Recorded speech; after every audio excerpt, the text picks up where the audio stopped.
তুই আমার দেওয়া জিহ্বা দিয়া যখন মাকে ডাকো, বাবাকে ডাকো, আমি আল্লাহ কুদরতের নজর দিয়া তাকায় থাকি। তুই কখনোই মা বাবার ডাকের মাঝে একবার আল্লাহ বলে ডাক দিবি। আমি অপেক্ষায় থাকি রে সন্তান, ওই মা বাবারে ডাকো, বাধা নাই। আমি আল্লাহ কি অন্যায় করলাম, আমারে একবারও কেন ডাক দাও না? মা গর্রাকা বিরব্বিকাল কারীম, ওরে তোরে কে আমার থেকে দূরে সরাইয়া রাখছে? বান্দায় আমার রহমতের দরজা দিয়ে তোরে ডাকতেছি, কই যাও? যেদিকেই যাবি জাহান্নামের আগুন। ওরে আমার দরজা, রহমতের দরজা, ফিরিয়া আসো রে গোলাম। আমার রহমতের দরজা ছাড়া দরওয়াজা নাই। আমি আল্লাহ তোরে এত আদর করে বানাইছি, একটু ভাবতে থাক আমি আল্লাহকে। আমি আল্লাহকে চিনার জন্য আমেরিকা, লন্ডন যাওয়ার প্রয়োজন নাই, বরং আমি আল্লাহকে যদি খুঁজো, নিজের নিয়ে একটু ফিকির কর। ওয়াফি আনফুসিকুম আফালা তুবসিরুন, নিজের মধ্যে তালাশ কর আমার মাওলা কই। আমার মাওলা কেমন কুদরতের মাওলা, এত সুন্দর চেহারা দিলেন, এত সুন্দর চক্ষু দান করলেন, জবান দিলেন কথা বলার জন্য। আমার আল্লাহকে তালাশ করতে বান্দা দূরে যাওয়া লাগবে না। ওয়া নাহনু আকরাবু ইলাইহি মিন হাবলিল ওয়ারিদ ওয়া হুয়া মাআকুম আইনামা কুনতুম। ও বান্দা, তুমি যেদিকেই তাকাও না কেন, আমি আল্লাহকে ফাঁকি দেওয়ার সুযোগ নাই। ফাআইনামা তুওয়াল্লু ফাসাম্মা ওয়াজহুল্লাহ। हर रंग में तू, हर बू में तू, हर जा में तू, हर दम। हर रंग में तू, हर बू में तू, हर जा में तू, हर दम। देखता हो जिधर चाहता हो आपके रहम करूम। देखता हो जिधर चाहता हो आपके रहम करूम। तू दिल में तू आता है, समझ में नहीं आता। तू दिल में तू आता है, समझ में नहीं आता। बस जान लिया मैं तेरे पहचानो यही है। बस जान लिया मैं तेरे पहचानो यही है। ও যুবক বাবারা, ও বৃদ্ধ বাবাজি, পর্দার আড়ালের মা বোনেরা, ওয়াজ তো আপনারা কম জানেন না, কিন্তু ফলাফল কি? কয়দিন আর দুনিয়াতে বাঁচবেন? ও যুবক বাবা, আপনারাও মুসলমান, আমিও মুসলমান, আপনার আমার আল্লাহ এক, নবী এক, কোরআন এক। এরপরও কেন আপনাকে নামাজের জন্য বুঝাতে হয়, রোজার জন্য বয়ান দিতে হয়? বয়ানের পরেও কেন নামাজ পড়তে চান না? বলেন, আপনারা ভুলে আছেন নাকি আমরা ভুলে আছি? আমরা যদি ভুলে থাকি বলেন, বুঝায় দেন, নামাজ ছেড়ে দেই, দাড়ি কেটে ফেলি। আর যদি বলেন না আমরা সঠিক আছি, আমি আপনাদেরকে রাগ করে কিছু বলবো না, বরং মোহাব্বতে বলবো। পা দুটো যদি আগায় দেন, আমি পায়ে হাত রেখে বলি, আর নামাজ ছাড়িয়েন না। আপনার মতো কত যুবক এই সমাজে এখনো আছে, জেনারেল লাইনে পড়িয়াও নামাজ ছাড়ে না। নাই? র্যাব, আর্মি, পুলিশ, বিডিআরে চাকরি করে, নামাজ পড়ে, পর্দা করে। আপনার মতো কত যুবক রাস্তায় গাড়ি চালায়, নামাজ ছাড়ে না। নদীতে মাছ ধরিয়াও নামাজ পড়ে। বলেন, আপনি কেন পারেন না? আপনার কপালে কার বরদোয়া লাগছে মনে হয়? না হয় আপনি কেন পারবেন না? আপনার মতো যুবক র্যাব, আর্মি, পুলিশ, বিডিআরের চাকরি করে, ডাক্তার, প্রফেসর, ইঞ্জিনিয়ার, 5 ওয়াক্ত নামাজ আদায় করে। বলেন, আপনি কেন পারেন না? আপনার মতো যুবক জেনারেল লাইনে থাকিয়া ডিসি, এসপির চাকরি করে, নামাজ পড়ে, পুলিশের চাকরি করে, নামাজ পড়ে। আপনি কেন পারবেন না?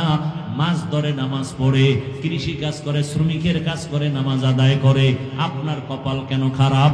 আপনি কেন আজান শুনে মসজিদে যান না? আবার মনে মনে ভাবেন নামাজ না পড়লে সমস্যা নাই। ও আল্লাহর বান্দা, জীবনে তো মন মতো চইলে গুনাহ কম করেন নাই। মনে চাইছে নামাজ পড়বেন না, দাড়ি রাখবেন না, রাখেন নাই। মনে চাইছে পার্কে পার্কে ঘুরবেন, ঘুরছেন। মনে চাইছে বেপরদার আড্ডায় যাবেন, গেছেন। মনে চাইছে সারা রাত দরওয়াজা জানালা বন্ধ করে মোবাইলে জেনা করবেন। হাতের জেনা, চোখের জেনা, অন্তরের জেনা, জীবনের সব গুনাহ করলেন। ও আল্লাহর বান্দা, এখনো কি অন্তরের শখ মিটে নাই? আরো কতবার নামাজ ছাড়লে, আর কতবার পার্কে পার্কে ঘুরলে, বেপরদার আড্ডায় গেলে আপনার মনের শখ মিটে যাবে বলেন? এবং আমাকে এই কথাও বলেন, আপনার হায়াতের বাকি আর কতদিন? এই কক্সবাজার সমুদ্রে কত প্রাণ নিয়ে গেল খবর নাই, বাসের তলে পড়ে কত প্রাণ চলে গেল খবর নাই। কয়েকদিন আগে দেখেন নাই, একটা ছেলে বিদেশে চাকরি করে আসছে, যুবক, বিবাহিত, একটা মেয়ে, বাচ্চাও আছে, মেয়ে ছেলে তাও জানি না। বাড়িতে আসছে অনেক দিন পরে, স্বর্ণ আর টাকা নিয়া এয়ারপোর্টে গেছে তার পরিবারের সবাই আগায় আনতে। গাড়িতে উঠলো, যাইতে আনন্দে আনন্দে বাড়িতে রওনা। বাড়ির কাছাকাছি যাইয়া গাড়িটা পানির মধ্যে পড়ে গেল, বাচ্চাও মরে গেল, স্ত্রীও মরে গেল। ওই আল্লাহর বান্দা কান্না করে। মানুষ বিয়া করিয়া সংসার চালায়, খাইয়া না খাইয়া এক জায়গায় থাকিয়া একটা আনন্দ আছে। আমি বিয়ার পরে বাহিরে গেলাম, আমার সে আনন্দ হলো না। আজকে কয়েক বছর পরে আসলাম, টাকা নিয়ে আসলাম, আমার স্ত্রীর অলংকার নিয়ে আসলাম, আনন্দ করব। আমার কপাল কেন এত খারাপ যে আজ আমার সন্তানটা আমার হাতের উপরে মরিয়া গেল, আমার চোখের সামনে, আমার হাতের সামনে স্ত্রী মারা গেল, আমার জিন্দেগি সব বরবাদ হয়ে গেল। এমন একটা দিন নাই যুবকের লাশের খবর নাই। ও বাবা, আজকে তুমি এখানে বয়ান শুনতেছো, আল্লাহ না করুন বুঝাবার জন্য বলি, আগামীকাল এই টাইমে হতে পারো তুমি হসপিটালের রোগী, অথবা আল্লাহ যদি তোমাকে ডাক দিয়া নিয়ে যায়, কোথায় যাওয়া? মা যখন ঘুম থেকে ডাকবে, দেখবে শরীর ঠান্ডা বরফ হয়ে গেছে, শক্ত। একটা চিৎকার দিয়া মা বলবে, আমার সন্তান দুনিয়ায় বেঁচে নাই। বাবায় কান্না করবে, বাজারে যাবে কাফন কেনার জন্য। কেউ বলবে গরম পানি কর, গোসল দেওয়ার জন্য। কেউ বলবে কবর খনন কর। তোমার আমার গায়ের গেঞ্জিটা বেলেট দিয়া কেটে কেটে রেখে দিবে। ঘর থেকে লাশটা নামাইয়া গরম পানির গোসল দিয়া কাফন পরাবে। যখন জানাজার দিকে নিবে, মা জানালা দিয়া চিল্লায় বলবে, আমার বাবারে কই নাও? আমার বাবায় কি আমারে আম্মু বলে আর ডাক দিবে না? আমার বাবার জবানে আম্মু ডাকে কত মজা পাইতাম। বিদায় বেলা একবার আমার চেহারাটা দেখাও। আমার বাবারে তো আর জীবনে দেখতে পারবো না। জানাজা পড়ায় কবরে রেখে সব চলে যাবে, কেউ নাই। তোমার আমার এখন ডানে বামে, সামনে পেছনে মাটি, অন্ধকার, কেউ নাই। দুইজন ফেরেশতা আসবে প্রশ্ন করার জন্য, রবের পরিচয় দাও, ধর্মের পরিচয় দাও, রাহমাতুল লিল আলামিনের পরিচয় দাও। ওরে যারা কালেমা না নিয়া কবরের বিছানায় যাইবা, নামাজের আমল নাই, রোজার আমল নাই, এমন বেনামাজি বলবে, হা হা লা আদরি, আফসোস আমি কিছুই বলতে পারি না। আমার রবেরে চিনি না, ইসলাম চিনি না, রহমতের নবীরে চিনি না। নবী বলেন, সাথে সাথে আমার আল্লাহর কুদরতের আওয়াজ। আল্লাহ বলবে, ফেরেশতা, এই নাফরমানের ধর। এ দুনিয়াতে আমি কম সুযোগ দেই নাই। আমার দেওয়া পানি, বাতাস, সূর্যের আলো, চাঁদের আলো, নদীর মাছ খাইলো, গাছের ফল খাইলো। আমি আল্লাহর হুকুম মানে নাই। আলেম ওলামাদের বিরোধিতা করত, নিজেও দাড়ি রাখে নাই, অন্যের দাড়ি রাখতো, তাও সহ্য করতে পারে নাই। নিজেও নামাজ পড়ে নাই, অন্যে নামাজ পড়ে তাও পছন্দ করে নাই। আল্লাহ পাক রাগান্বিত হইয়া আওয়াজ দিবে, এরও কবরটাকে জাহান্নামের সাথে রাস্তা বানাইয়া দাও। একটা না, দুইটা না, সাপ এসে কবর ভরে যাবে। আল্লাহ রাগ করে বলবে, রে কবরের মাটি, এই নাফরমানের দুই দিক থেকে জোরে জোরে চাপ দাও। এত জোরে কবরের মাটি দুই পার্শ্ব থেকে চাপ দিবে, হাড়গুলো চুরমার হয়ে যাবে। এরে কবরের আযাবের পরে কঠিন আযাব হাসরের মাঠ। যেই হাসরের মাঠে নবী স্মরণ করে হাসরের কথা কান্না করে। আম্মা জান আয়েশা বলে, নবী আপনি কেন কাঁদেন? নবী বলেন, ও আয়েশা, হাসরের মাঠের কথা মনে পড়ে গেছে আমার উম্মত। হাসরের ময়দানে নারী পুরুষ সব উলঙ্গ দাঁড়াবে, সূর্যটা নিচে নেমে আসবে, সূর্যের গরমে মাটি হয়ে যাবে তামা। নাফরমান গুনাহগারের মাথার মগজগুলো টাস টাস করে ফেটে যাবে। ওদিকে জাহান্নামের আওয়াজ, জাহান্নাম চিল্লায় বলবে, আল্লাহ বেনামাজি গুলো কই? আমার পেটে দাও, আমার পেটে ক্ষুধা। আল্লাহ বলবে, রে জাহান্নাম অপেক্ষা কর, বিচার শেষ করার পরে তোর পেটের খানা দিব বেনামাজি গুনাহগার। জাহান্নামকে ফিরাইয়া রাখা যায় না। আল্লাহ কুদরতি অর্ডার দিবে, ৭০,০০০ শিকল গলায় লাগাও, লাগাইয়া ৭০,০০০ ফেরেশতা পেছনে টাইনা ধর। জাহান্নাম সামন দিকে আসলে বিচার করা সম্ভব হবে না।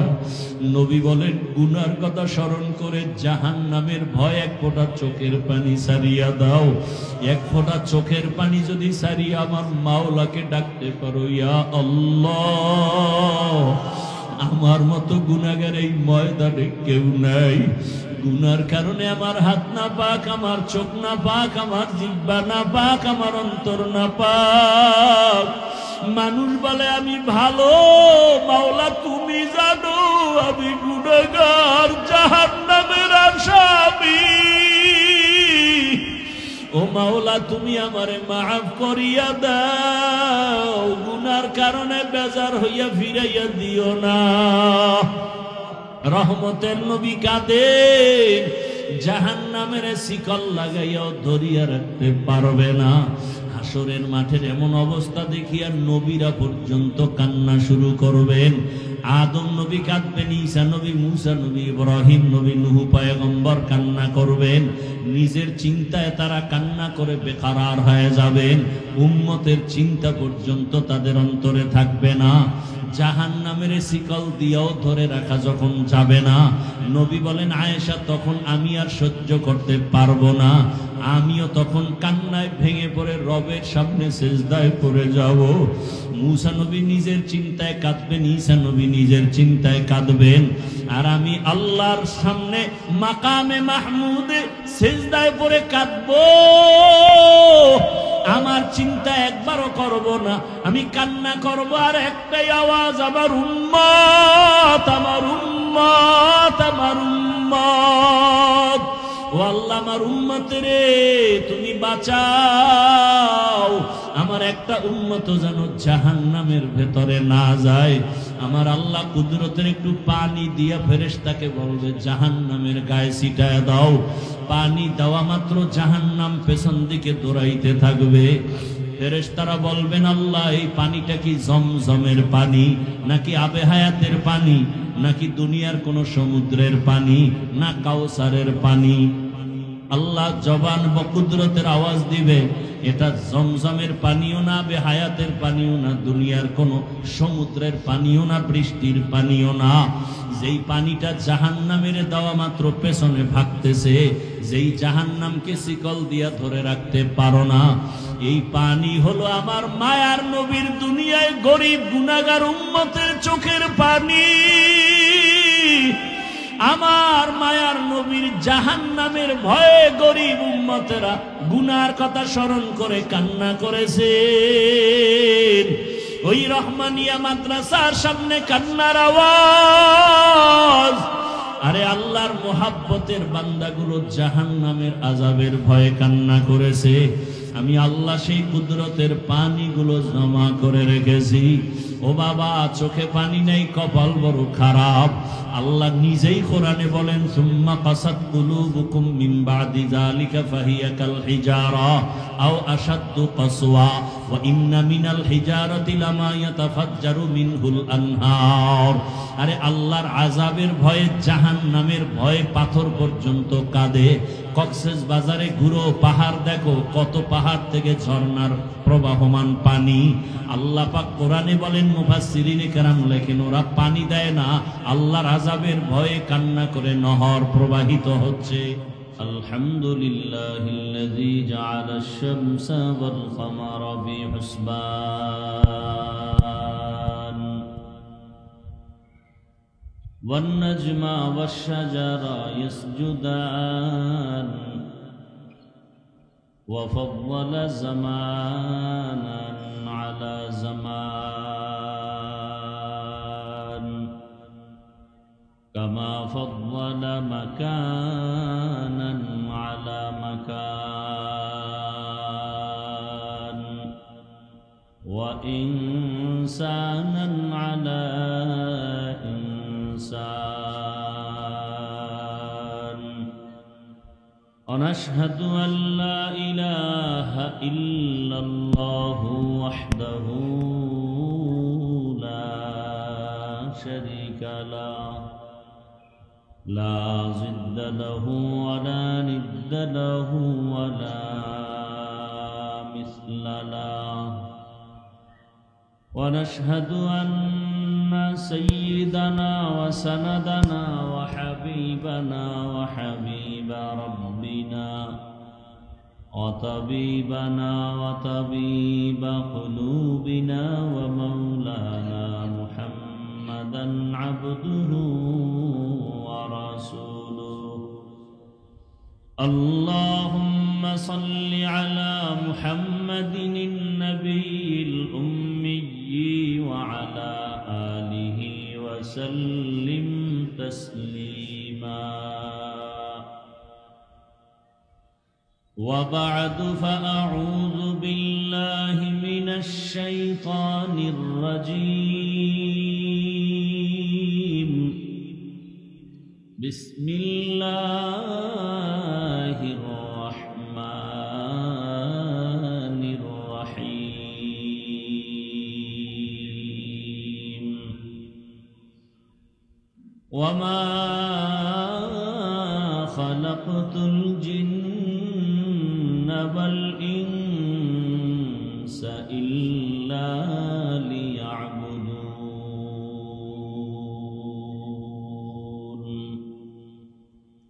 وقال رسول الله صلى الله عليه وآله وسلم: لا طاعة لمخلوق في معصية الخالق. صدق الله مولانا العظيم وصدق رسوله النبي الأمي الكريم. ونحن على ذلك من الشاهدين والشاكرين والذاكرين والحمد لله رب العالمين.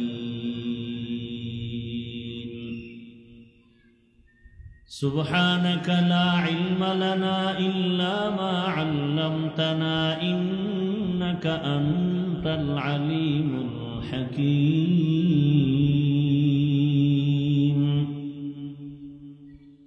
رب اشرح لي صدري ويسر لي أمري واحلل عقدة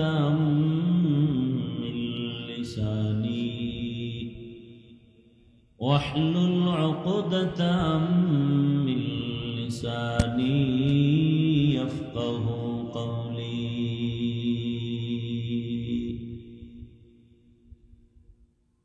मोमिन जो फिदा नक्श कफे पाए नबी हो, मोमिन जो फिदा नक्श कफे पाए नबी हो, ज़ीर कदम आज भी आलम का खजीना हो, ज़ीर कदम आज भी आलम का खजीना. गर सुन्नत नबवी की करे पैरवी उम्मत, गर सुन्नत नबवी की करे पैरवी उम्मत, तूफान से निकल जाएगा फिर इसका सफीना, तूफान से निकल जाएगा फिर इसका सफीना।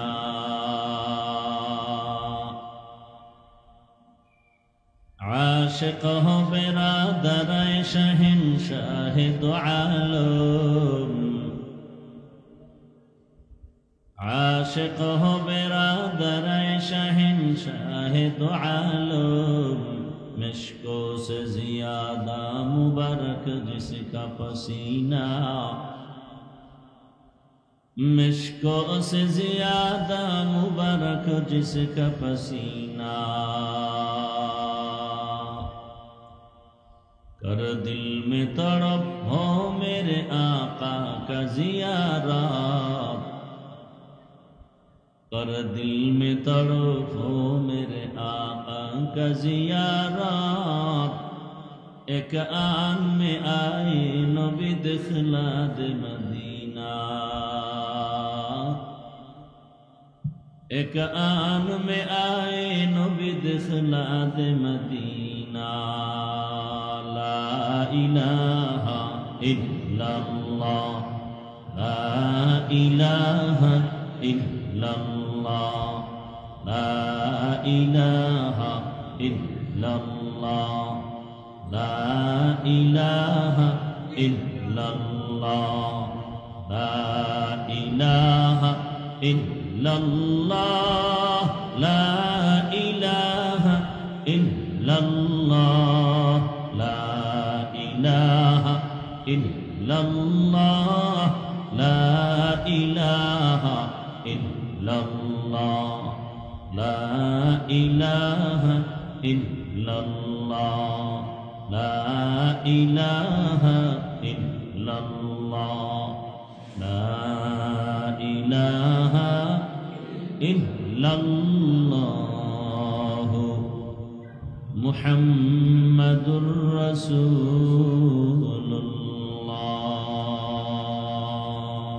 ঐতিহ্যবাহী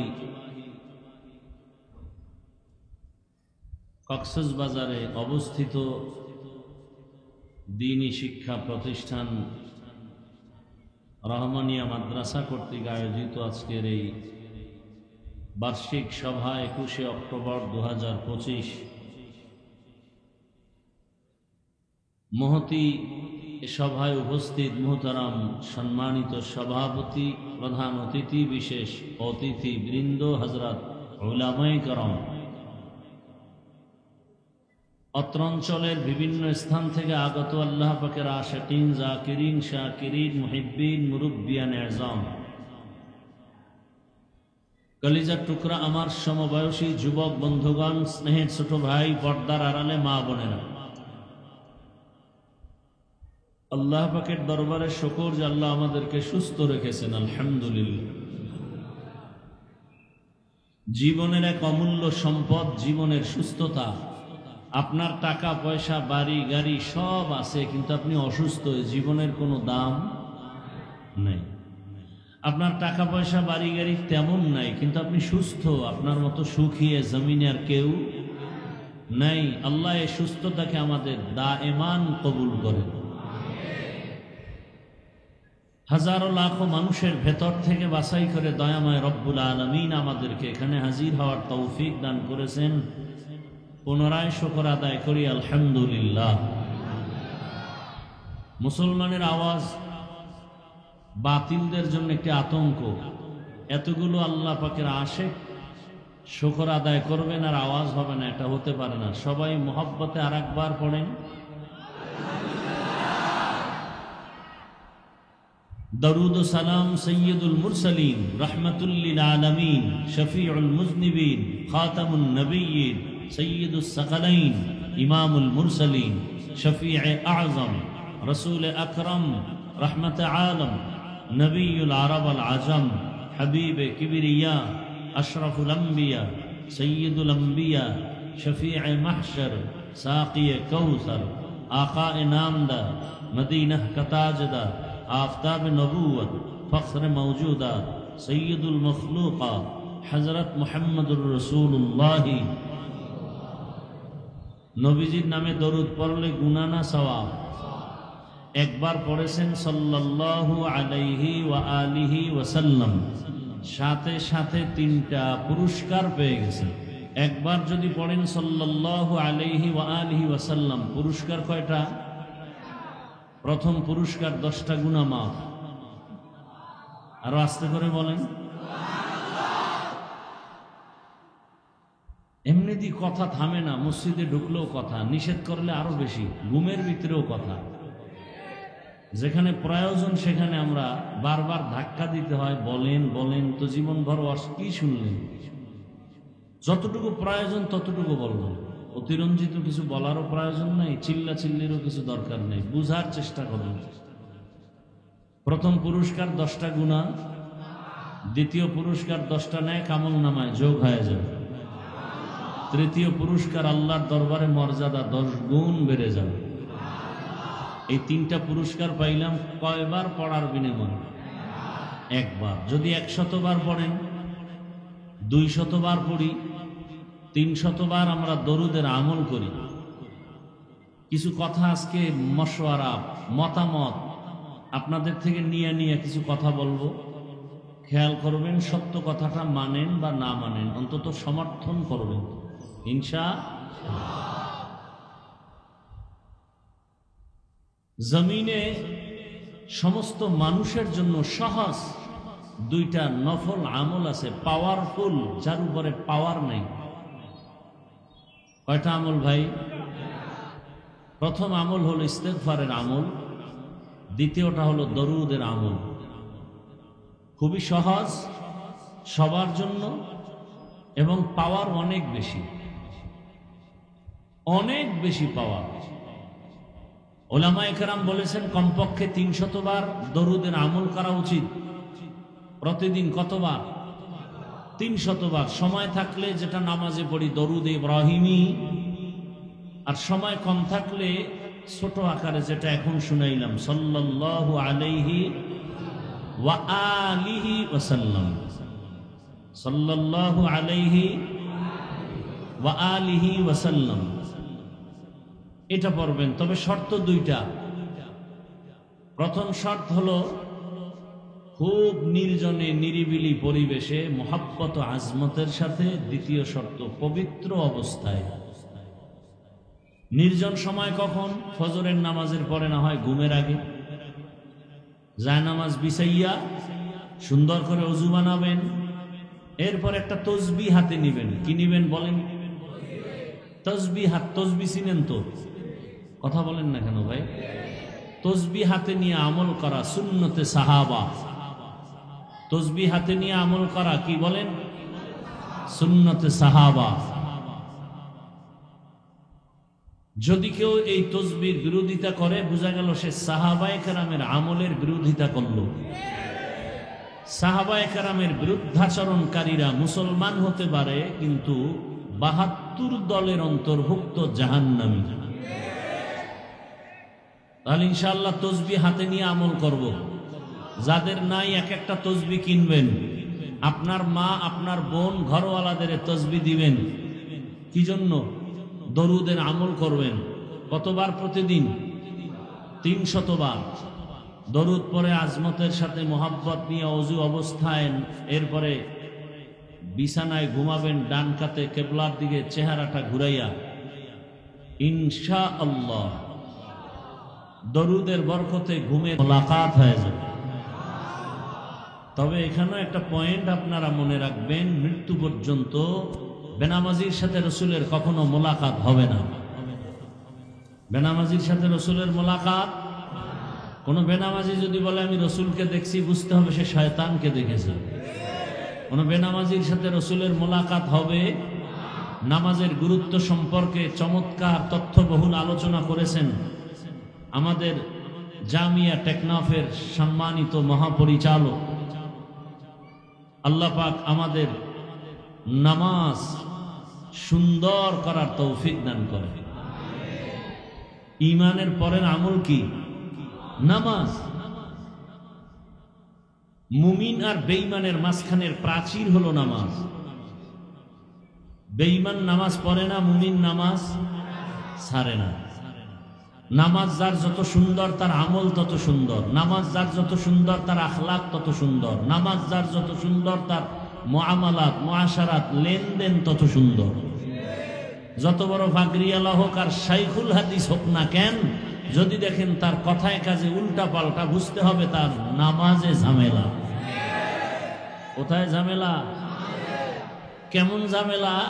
আল্লাহ ঝামেলাওয়ালা নামাজিদেরকেও মজার বাণী শুনাইছেন। আরাআইতাল্লাযী ইউকাযযিবু বিদ্দীন ফাযালিকাল্লাযী ইয়াদউল ইয়াতীম ওয়া লা ইয়াহুজ্জু আলা তাআমিল মিসকিন।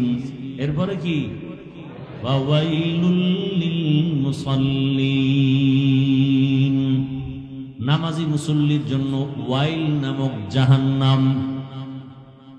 এই নামাজি বাবারা, যারা নামাজ পড়ে না এত তো টেনশন নেই, তেমন কোন নামাজও নাই, ওয়াইল নামক জাহান্নামও নাই। কয় ভাই আপনার দাওয়াত, বলে আলহামদুলিল্লাহ। কয় আপনার বাড়ি? বলে নাউযুবিল্লাহ। নামাজও নাই, ওয়াইল নামক জাহান্নামও নেই। এক নামাজ মানুষকে জান্নাতে নিয়ে যাবে হিসাব ছাড়া, আর এক নামাজ ওয়াইল নামক জাহান্নাম, ভয়ঙ্কর জাহান্নাম। ওয়াইল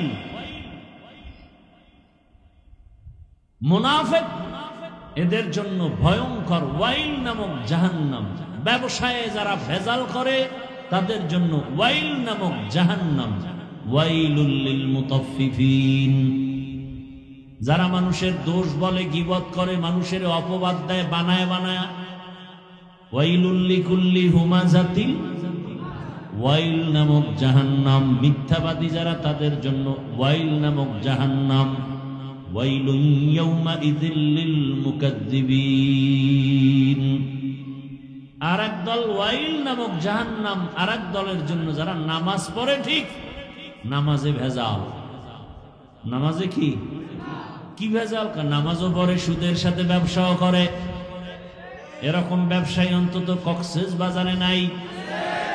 নামাজও পড়ে, মানুষের হক নষ্ট করে, নামাজ আদায় করে, মা বাবার হক আদায় করে না। নামাজও পড়ে, মিথ্যা বলে, নামাজ পড়ে, গরিবের উপরে জুলুম করে। নামাজও পড়ে, মিথ্যা কসম কাটে, গীবত শিকায়াত করে। এরকম নামাজি আছে না নাই? নামাজও পড়ে আবার ইমামের বিরুদ্ধেও কথা বলে, নামাজও পড়ে আবার আলেমরেও গালি দেয়। এরকম আছে না নাই? এগুলো নামাজ কি ভালো না ভেজাল? এমন নামাজিদেরকে আল্লাহ বলছেন ফাওয়াইলুল লিল মুসাল্লিন। আল্লাহ পাক যেইভাবে নামাজ আদায় করলে খুশি হবেন, ওইভাবে রসূলের আদর্শ মতে নামাজ আদায়ের তৌফিক আমাদেরকে দান করুন। আজকের এই প্রোগ্রাম আমাদের হেদায়াতের জন্য কবুল করেন। ওলামায়ে হযরত যে আলোচনাগুলো করেছেন এখানে, আল্লাহ পাক সে কথাগুলো আমাদেরকে সহি তরিকায় আমল করার তৌফিক দান করেন। ওলামায়ে কেরামের ইজ্জতকে আল্লাহ বেশি বেশি বাড়ায় দেন। আমিন বলতে একটু পেরেশানিতে আছেন না?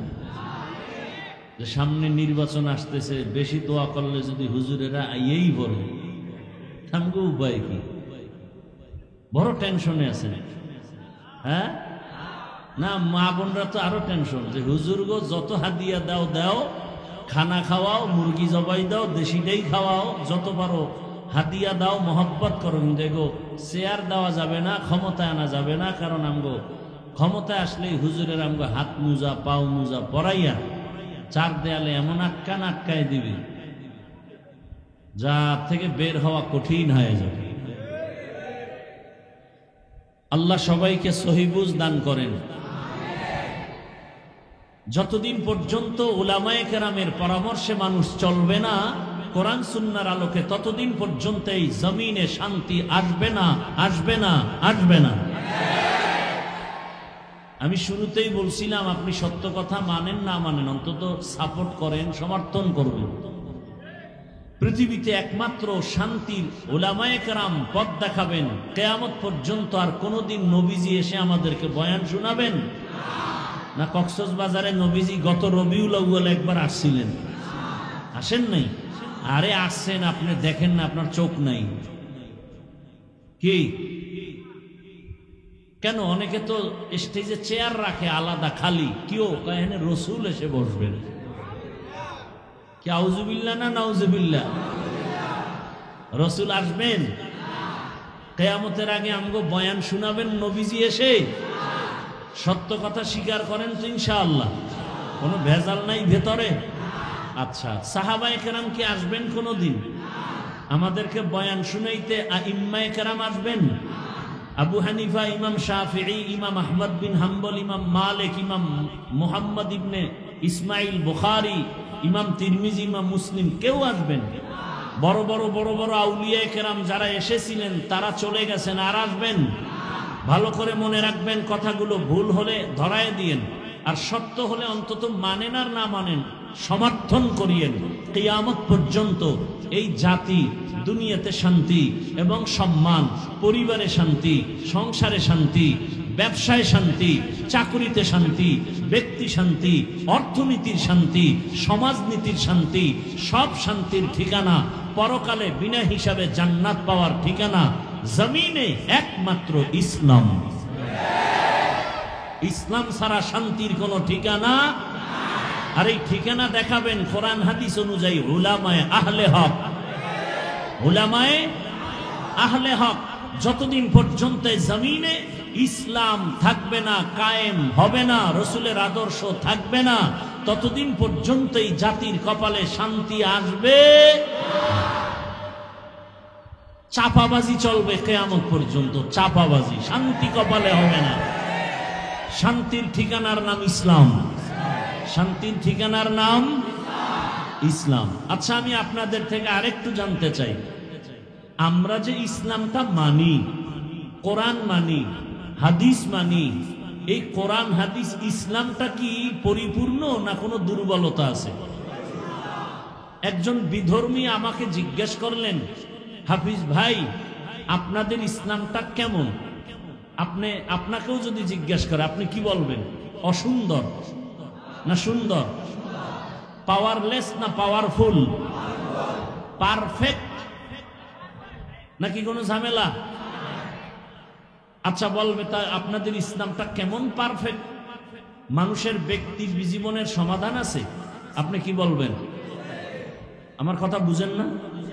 আচ্ছা, কোনো বিধর্মী আপনার থেকে ইসলাম সম্পর্কে জানতে চাইল, যদি বলে আপনাদের কোরআন ইসলাম এর মধ্যে কি পরিবারে কেমনে চলবে, কিভাবে শান্তিতে থাকবে, সেই সমাধান আছে?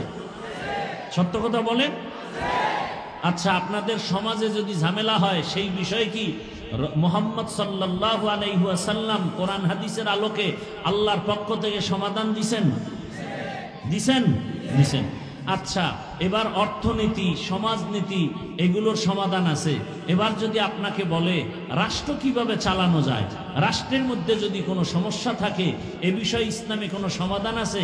আপনি বলবেন এ বিষয়ে কোরআন শরীফ একটু দুর্বল, এ বিষয়ে ইসলাম দুর্বল।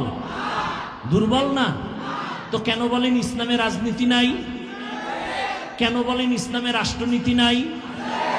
একটা মূলনীতি মনে রাখবেন, এখানে বহু আল্লাহর আশেক বান্দা আছেন, নামাজ পড়েন না।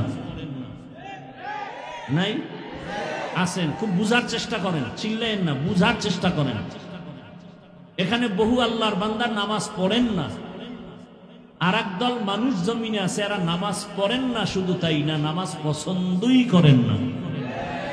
যারা নামাজ পড়েন না তারা মুমিন, যারা নামাজ পছন্দ করেন না তারা বেঈমান। যে নামাজ পড়ে না সে মুমিন, তাকে গালি দেওয়া যাবে না। যে নামাজ পছন্দ করে না সে বেঈমান, তাকে ছাড় দেওয়া যাবে না। বহু আল্লাহর বান্দা দাড়ি রাখেন না, আপনাকে গালি দেওয়া যাবে না, আপনাকে সালাম দিব, বুকে লাগাবো, বুঝাবো, যতটুকু পারি শালীন ভাষায় বুঝাবো। কিন্তু বিরোধিতা যদি করেন তো আর ছাড় নাই। ব্যবধান আছে না নেই? দোনোজনেই নামাজ পড়ে না, একজন দরদি আর একজন বিরোধী। দরদি ব্যক্তি নামাজ না পড়লেও দিলের মধ্যে তামান্না নামাজ পড়বেন, দোয়া চায়, সে মুমিন। আর যে ব্যক্তি বলে না নামাজ পড়ে কোনো লাভ নাই, অন্তরে বিদ্রোহের আগুন জ্বলে নামাজের প্রতি, সে নামাজ না পড়িয়াও বেঈমান। তাহলে যে নামাজের বিরোধিতা করে না, পড়ে না ঠিক কিন্তু বিরোধিতা করে না, মনে আগ্রহ, তাকে গালি দেওয়া যাবে। আর যে বিরোধিতা করে তাকে ছাড় দেওয়া যাবে। যে ব্যক্তি পর্দার বিধান অনুযায়ী পর্দা করে না, তাকে বুঝানো যাবে, গালি দেওয়া যাবে না। আর যে পর্দার বিরোধিতা করবে তাকে ছাড় দেওয়া। যে ব্যক্তি রসুলের রাষ্ট্রনীতি, ইসলামের রাষ্ট্রনীতি এগুলো মানবে না, বোঝা গেল সে বিরোধিতা করে। যে ইসলামী রাজনীতি সবাই করবে এটা বাধ্যবাধকতা না, বাকি সমর্থন থাকতে হবে, বিরোধিতা করলে ছাড় নাই। আল্লাহ বুঝার তৌফিক দান করেন। এখন আপনি যদি বলেন ইসলামে এটা নাই সেটা নাই, তার মানে ইসলাম সব দিক থেকে পাওয়ারফুল, রাষ্ট্রের ব্যাপারে ইসলাম দুর্বল। সুলাইমান পয়গম্বর গোটা দুনিয়া পরিচালনা করেন নাই? ইউসুফ নবী মিশরের অর্থমন্ত্রী ছিলেন না? ছিলেন। বাদশাহ জুলকারনাইন সারা দুনিয়ার পরিচালনা করেছেন। আপনারা রসুল মদিনার রাষ্ট্র পরিচালনা করেছেন। আবু বকর, ওমর, ওসমান, আলী সহ রাষ্ট্র পরিচালনা করেছেন। আপনি করবেন না, বাধা নাই, বিরোধিতা করলে ছাড় নাই। আপনি করবেন না, কোনো বাধা নাই, বিরোধিতা করলে ছাড় নাই। আল্লাহ বুঝার তৌফিক দান করেন। তবে আপনি করেন না করেন আমার জানারও দরকার নাই, তবে মনে রাখবেন ইসলাম সারা জমিনে শান্তি আসবে না, কোনোভাবেই সম্ভব না। ইসলাম হলো পবিত্র, বাকি সব নাপাক। ইসলামী নীতি পবিত্র, বাকি নীতি নাপাক। রসুলের আদর্শ পাক, বাকি সব আদর্শ নাপাক। নাপাক আদর্শ দিয়ে সমাজে কোনোদিন ময়লা দূর করা যায় না। বেয়াদবি ক্ষমা চায় বলবো, একটা উদাহরণ দেই, 1 মিনিট দিব। লঙ্গির ভিতরে গোবর লাগছে, গোবর চিনেননি? গোবর এটা ইন্ডিয়ার থেকে আমদানি হয়। কোথায় হয়? গোবর লঙ্গিতে লাগার কারণে লঙ্গি পাক না নাপাক? এই গোবর দূর করার জন্য কি প্রয়োজন? পানি। একজনে কক্সবাজার গ্রামে ঘুরে লঙ্গির গোবরের নাপাক দূর করবে পানি খুঁজে, খুঁজতে খুঁজতে আধা ঘন্টা ঘাম, পানি নেই। হট করে একজনে, আরে ভাই এত মেহনত কেন করো, পানি তো তোমার কাছেই আছে, তোমার নিজের কাছেই তো পানি আছে। নাম কি? প্রস্রাব। বলে তুমি এই পানি দিয়া গোবর ধুইয়া দাও। লোকটা বলে ভাই আধা ঘন্টা আগে কইছিলে তুমি, এই বুদ্ধি আগে দিলে তো আমার এত মেহনত করা লাগতো না, ঘাম ছুটে গেছে পানির জন্য। ধন্যবাদ, তোমাকে একটা সুন্দর বুদ্ধি দিছ, আমি প্রস্রাব দিয়া গোবরের নাপাক ধুয়ে ফেললাম। জানা থাকলে বলেন পাক হইল কেমন? হ্যাঁ, তাহলে গোবরের নাপাক প্রস্রাব দিয়া ধুইলে নাপাক যায় না আরো ছড়ায়? গোবরের নাপাক প্রস্রাবের নাপাক দিয়া ধুইলে নাপাক যেমন আরো ছড়ায়। সুদখোর, ঘুষখোর, বেনামাজি, আল্লাহর দুশ্মন, ইসলামের দুশ্মন, যে অল টাইম মদ পান করে, ধর্ষণ করে, গরিবের উপরে জুলুম করে, এরে যদি বলি আমাকে ঘরটা পাক করো, নাপাক আরো ছড়াবে, কোনোদিন পাক হবে না। আল্লাহ হেদায়াতের দৌলত আমাদেরকে দান করেন।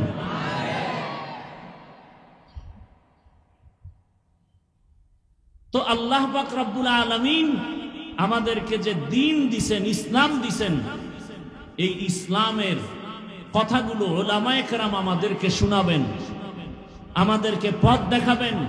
এজন্য দোয়া করলাম আল্লাহ উলামায়ে কেরামের ইজ্জতকে বাড়ায় দেন। যারা উলামায়ে কেরামের ইজ্জত নষ্ট করার জন্য বিভিন্ন ভাবে চক্রান্ত করে, লেখালেখি করে, বলার মাধ্যমে মিডিয়ায়, আল্লাহ ওদের হেদায়েত দান করেন। আল্লাহ এদের হেদায়েত দান করেন। আল্লাহ এদের হেদায়েত দান করেন। আল্লাহ পাকের ইলম ও কুদরতে হেদায়েত না থাকলে আল্লাহ এদেরকে দ্রুত ধ্বংস করে দেন। আমি আপনাদের দোয়া নিতে আসছি। দোয়া অনেক দামি এক সম্পদ। জীবনের যত বন্ধ তালা কোনো কাজে, কোনো বিষয়, কোনো ক্রমে না খুললেও দোয়ার মাধ্যমে খুলে যায়। আর একটা মনে রাখবেন, দোয়ার ক্ষেত্রে অন্যের জন্য দোয়া করলে নিজের জন্য আগে কবুল হয়। ধরে নেন আমি দোয়া করলাম, হে আল্লাহ কক্সবাজারের সব মানুষকে আপনি মাফ করে দেন। নবীজি বলেন একজন ফেরেশতা আসে আমার কাছে, আল্লাহ পাঠান আর জিজ্ঞেস করেন এই বান্দা কার জন্য দোয়া করলো। ফেরেশতা বলে আল্লাহ পুরা কক্সবাজার মানুষের জন্য ক্ষমা চাইলো। নিজের জন্য চায় নাই? কয় না। আল্লাহ বলেন সবার আগে ওকেই ক্ষমা করে দিলাম, এরপরে বাকি। অতএব আমরা অন্যের জন্য দোয়া করতে যেন কৃপণতা না করি। এবং পাশাপাশি কিছু আলোচনা আপনাদের সামনে রাখার জন্য কোরআনে হাকিমের এক আয়াতে কারিমা, রাসূলের অসংখ্য হাদিস থেকে এক টুকরো হাদিস আমি আপনাদের সামনে পড়েছি। ইখলাসুল রুহানিয়াতের সমন্বয় আয়াত ও হাদিসের আলোকে সহি নিয়তে সহি তরিকায় সহি কিছু কথা বলার মতো, আপনাদেরকে শুনবার মতো দয়াময় রব্বুল আলামিন তৌফিক দান করুন। আয়াত হাদিসের তরজমাটা বলি, তারপরে কিছু ব্যাখ্যা যদি আল্লাহ তৌফিক দান করেন। আল্লাহ বলেন ওয়ামা খালাকতুল জিন্না ওয়াল ইনসা ইল্লা লিয়াবুদুন, আমি জিন ও ইনসানকে সৃষ্টি করি নাই, হ্যাঁ করেছি আমার ইবাদতের জন্য। কার ইবাদত? হাদিসে আল্লাহ রাসূল বলেন লা তাআতা লি মাখলুকিন ফি মাসিয়াতিল খালিক, আল্লাহকে অসন্তুষ্ট করে পৃথিবীর ভিন্ন কারো হুকুম মানা হারাম। আল্লাহকে অসন্তুষ্ট করে পৃথিবীর অন্য কারো হুকুম মানা, এগুলো তরজমা। ব্যাখ্যা কি হবে? তরজমা শেষ। হাদিসে নবীজি বললেন আল্লাহকে বেজার করা যাবে না অন্যের হুকুম মানতে গিয়া। এখন এর ব্যাখ্যা কি হবে? ব্যাখ্যা আমার মন গড়া দিলে হবে না। সাহাবায়ে কেরাম, আমার রাসূল, তাবিঈন, তবে তাবিঈন, উলামায়ে মুতাকাদ্দিমিন, মুতাআখিরিন, আইম্মায়ে কেরাম যে ব্যাখ্যা আমাদেরকে দিয়েছেন সেই ব্যাখ্যার আলোকেই কথা বলতে হবে। এটা সঠিক, অন্যটা মন গড়া করলে তা হবে ভুল, তা হবে ব্যাঠিক। এখন কি অর্থ ব্যাখ্যা? বলে আল্লাহকে অসন্তুষ্ট করে ভিন্ন কারো হুকুম মানা যাবে না কথার ব্যাখ্যা, আল্লাহকে অসন্তুষ্ট করে কোনো পীরের কথা মানা যাবে না। কি এখন আপনি যদি দাঁড়ায় কোন পীর সাহেবের ভক্ত বলেন হুজুর পীরের কথা মানা যাবে না, কত নাম্বার আয়াতে আছে? এরকম কিছু বোকা মানুষ সমাজে আছে না নাই? সঠিক কথা বলতে পারে না, লিখতে জানে না, মুছতে পারে। আল্লাহকে অসন্তুষ্ট করে কোনো নেতার কথা মানা হারাম, আল্লাহকে অসন্তুষ্ট করে কোনো নেত্রীর কথা মানা হারাম, আল্লাহকে অসন্তুষ্ট করে মা বাবার কথা মানা হারাম, আল্লাহকে অসন্তুষ্ট করে কোনো ব্যক্তির কথা মানা যাবে না। এক কথায় জবাব, দুনিয়ার সবাইকে বেজার করা সম্ভব, আমার আল্লাহকে বেজার করা সম্ভব হবে না। কিন্তু আমরা করি, পদে পদে আল্লাহকে বেজার করি। পর্দা করলে আল্লাহ খুশি, আত্মীয় স্বজন বেজার। আমরা আত্মীয় স্বজনকে খুশি রাখতে গিয়া বেপর্দায় চলি। যদি কেউ ধৈর্য বসে আপনি আল্লাহকে বেজার করলেন কেন? কয় এখন আত্মীয় স্বজনরে খুশি করি, পরে তওবা করে আল্লাহরে রাজি করে ভালামু। আছে না নাই? দাড়ি রাখলে আমার আল্লাহ খুশি, আত্মীয় স্বজন বেজার। এখন আমরা আল্লাহকে বেজার করে আত্মীয়রে খুশি করিয়া দাড়ি রাখি না। ধৈরা ফেললে বলে আল্লাহকে বেজার করছি ঠিকই, কিন্তু পরে তওবা করে নিব। এইগুলো যারা মোটামুটি একটু বুদ্ধি রাখে, আর বেশি চালাক যেদি এরা উল্টা যুক্তি দিবে, দাড়ি রাখিয়া লাভ কি? দাড়ি না রাখলে অসুবিধা কি? ও একটু আগে কিন্তু জবাব দিছি, যে দাড়ি রাখে না সে মুমিন, যে বিরোধিতা করে সে বেঈমান। যে দরদি সে মুমিন, যে বিরোধী সে বেঈমান। আপনি দাড়ি রাখবেন না, ঝগড়া নাই, বিরোধিতা করলে ছাড় নাই, বিরোধিতা করলে ছাড় নাই। এখন আল্লাহকে বেজার করা যাবেই না কেন? মা বাবাকে বেজার করা যাবে বলে, হ্যাঁ আল্লাহকে বেজার করা যাবে না। বলে মা বাবা যদি বেজার হয়ে যায় হোক, আল্লাহকে বেজার করা যাবে না কেন? বলে আমার আল্লাহর মতো আপন কেউ নাই। আমার মা বাবাও আপন, আমার স্ত্রী আপন, সন্তান আপন, উস্তাদ আপন, ভাই বোন আপন, কিন্তু আমার আল্লাহর মতো কেউ না। আমার আল্লাহ কেমন আপন? আমার আল্লাহ হলেন নিঃস্বার্থ আপন। আল্লাহ যে আমাকে আপন মনে করেন, মোহাব্বত করেন, ভালোবাসেন, দয়া করেন, এর মধ্যে কোনো স্বার্থ নাই। আর দুনিয়ার সবাই আমাকে ভালোবাসে স্বার্থের জন্য। স্বার্থে যদি একটু বিঘ্নতা আসে, স্বার্থে আঘাত লাগে, বাংলাদেশে তাকায় তাকায় দেখছি মা বাবা সন্তানের জবাই করে। কি বাংলাদেশে আর দেখা বাদ আছে কিছু? আর আপনাদের টেকনাফ কক্সবাজারে অপকর্ম কি না চলে রে বাবা। স্বার্থে আঘাত লাগছে, স্ত্রী স্বামীকে জবাই করে, স্বামী স্ত্রীকে জবাই করে, সন্তানকে মা বাবা জবাই করে, সন্তান মা বাবা সন্তানকে জবাই করে, ভাই ভাইকে জবাই করে। এই ঘটনা আছে না নাই? তাহলে বোঝা গেল একটু স্বার্থে আঘাত লাগলে দুনিয়ার কেউ আর আমার নাম নিবে না, কেউ আমাকে আর মোহাব্বতের নজরে দেখবে না। আর আমার আল্লাহ কেমন দয়ার মালিক! আমাকে দুনিয়াতে আসার আগেই আমার যত খানার আয়োজন আল্লাহ করেছেন, আমার আব্বা আম্মা করেন নাই, করছেন। আমার আল্লাহ কেমন আপন! দুনিয়াতে আসার আগে আমার খানার আয়োজন করেছেন। দুনিয়াতে আমি আসার পর আমি খানাও খেতে পারি না, দুনিয়ার তৈরি কোনো বস্তু আমাকে ধরবে না। আমার আল্লাহ এমন খানার আয়োজন করেছেন, 2 বছর পর্যন্ত বান্দা তুমি মায়ের বুকের দুধ পান করবা, 1 সেকেন্ডের জন্য নষ্ট হবে না। কেমন দয়ার মালিক!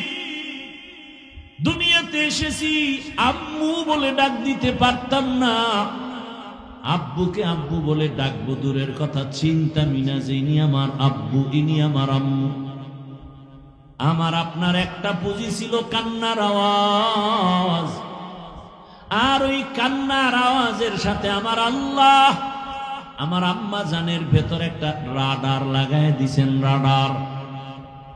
আমার কান্না দিয়ে আমি কখন কি চাই আমার বাবাও বুঝে না, একমাত্র আমার মা বুঝেন।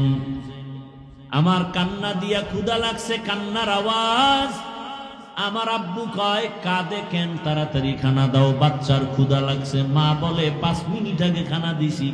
বলে তো কাঁদে কেন? মা বলে ঘুমের কান্না কাঁদে।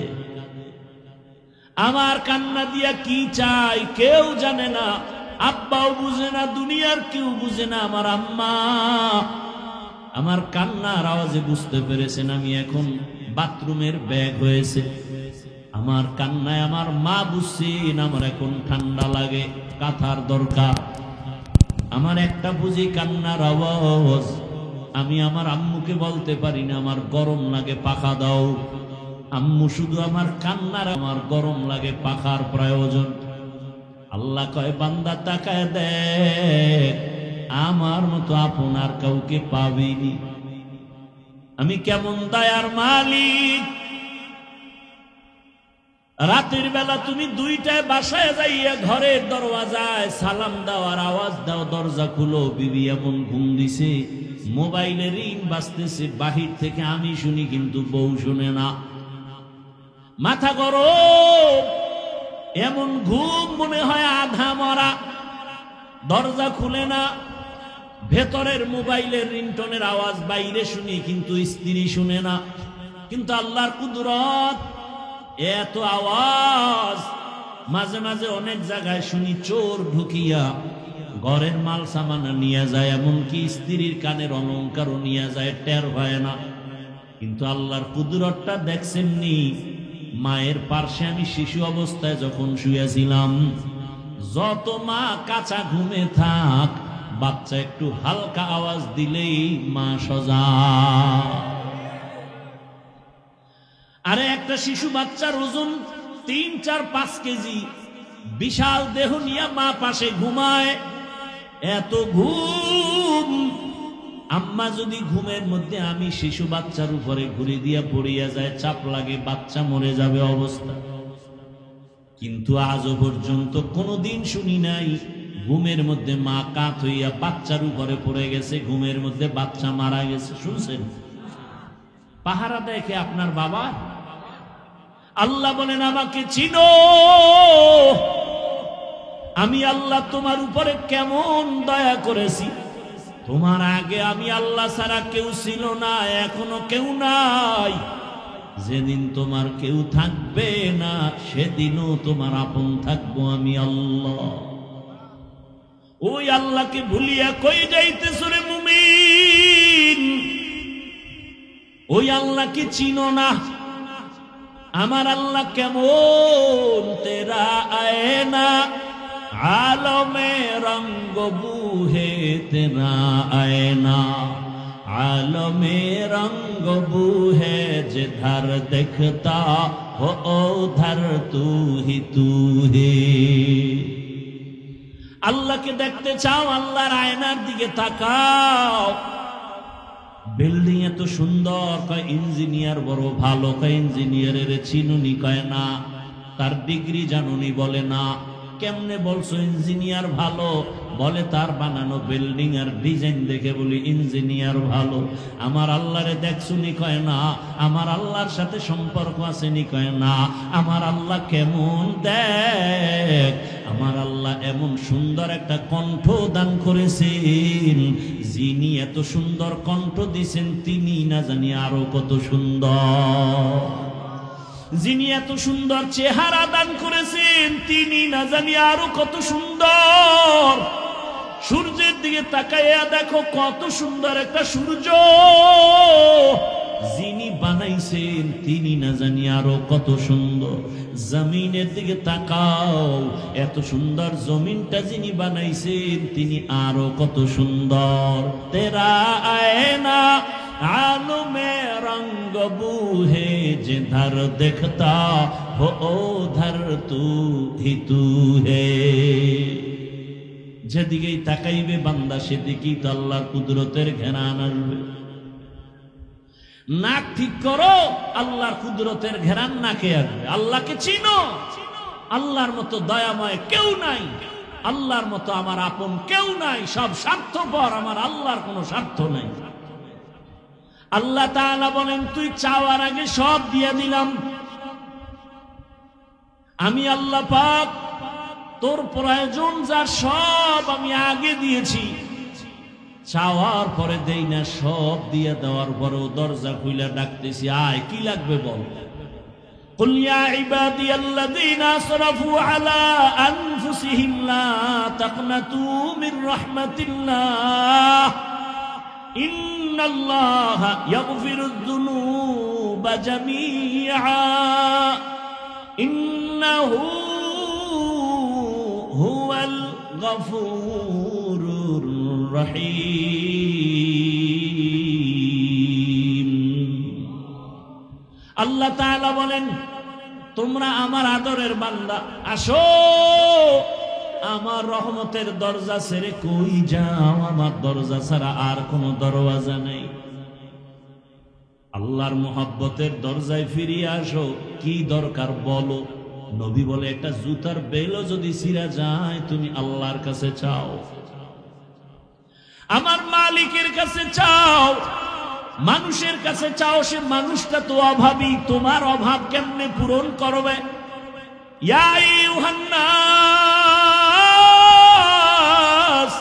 আনতুমুল ফুকারাউ ইলাল্লাহ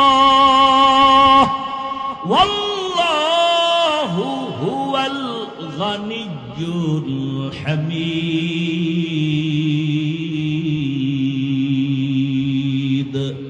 गर तवक्कुल मी कुनी हर सुबह शाम मेरा सनद रिज़्क़ तू अज़ला मकाम जुज़ इबादत निस्ते मक़सूद अजज़हा फज़ले उआ मस्ते दर जुमला जहां।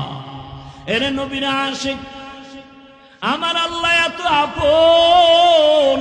দুনিয়াতে আসার সময় দাঁত ছিল না। কোনদিন আব্বা আম্মা বলছিল আল্লাহ একটা বাচ্চা দিলা, দাঁত দিলা না, 3 দিনের মধ্যে দাঁত দাও। আল্লাহ বলেন কোন মা বাবা আমার কাছে আরজি পেশ করে না, প্রয়োজন হয়ে গেল আমি দাঁত দেওয়া শুরু করলাম। আমি আল্লাহ তোরে দাঁত দিছি কেমনে জানুনি? উপরের পাটির দাঁতকে বলছি নিচের দিকে বড় হ, নিচের পাটির দাঁতকে অর্ডার করলাম উপরের দিকে বাড়তে থাক। বাড়তে বাড়তে নিচের দাঁত উপরের দিকে বাড়ে, উপরের দাঁত নিচের দিকে বাড়ে। সময় মতো একটা জায়গায় যাওয়া পর্যন্ত আমি আল্লাহ আবার অর্ডার করলাম স্টপ হয়ে যা, দাঁত আর বাড়ে না।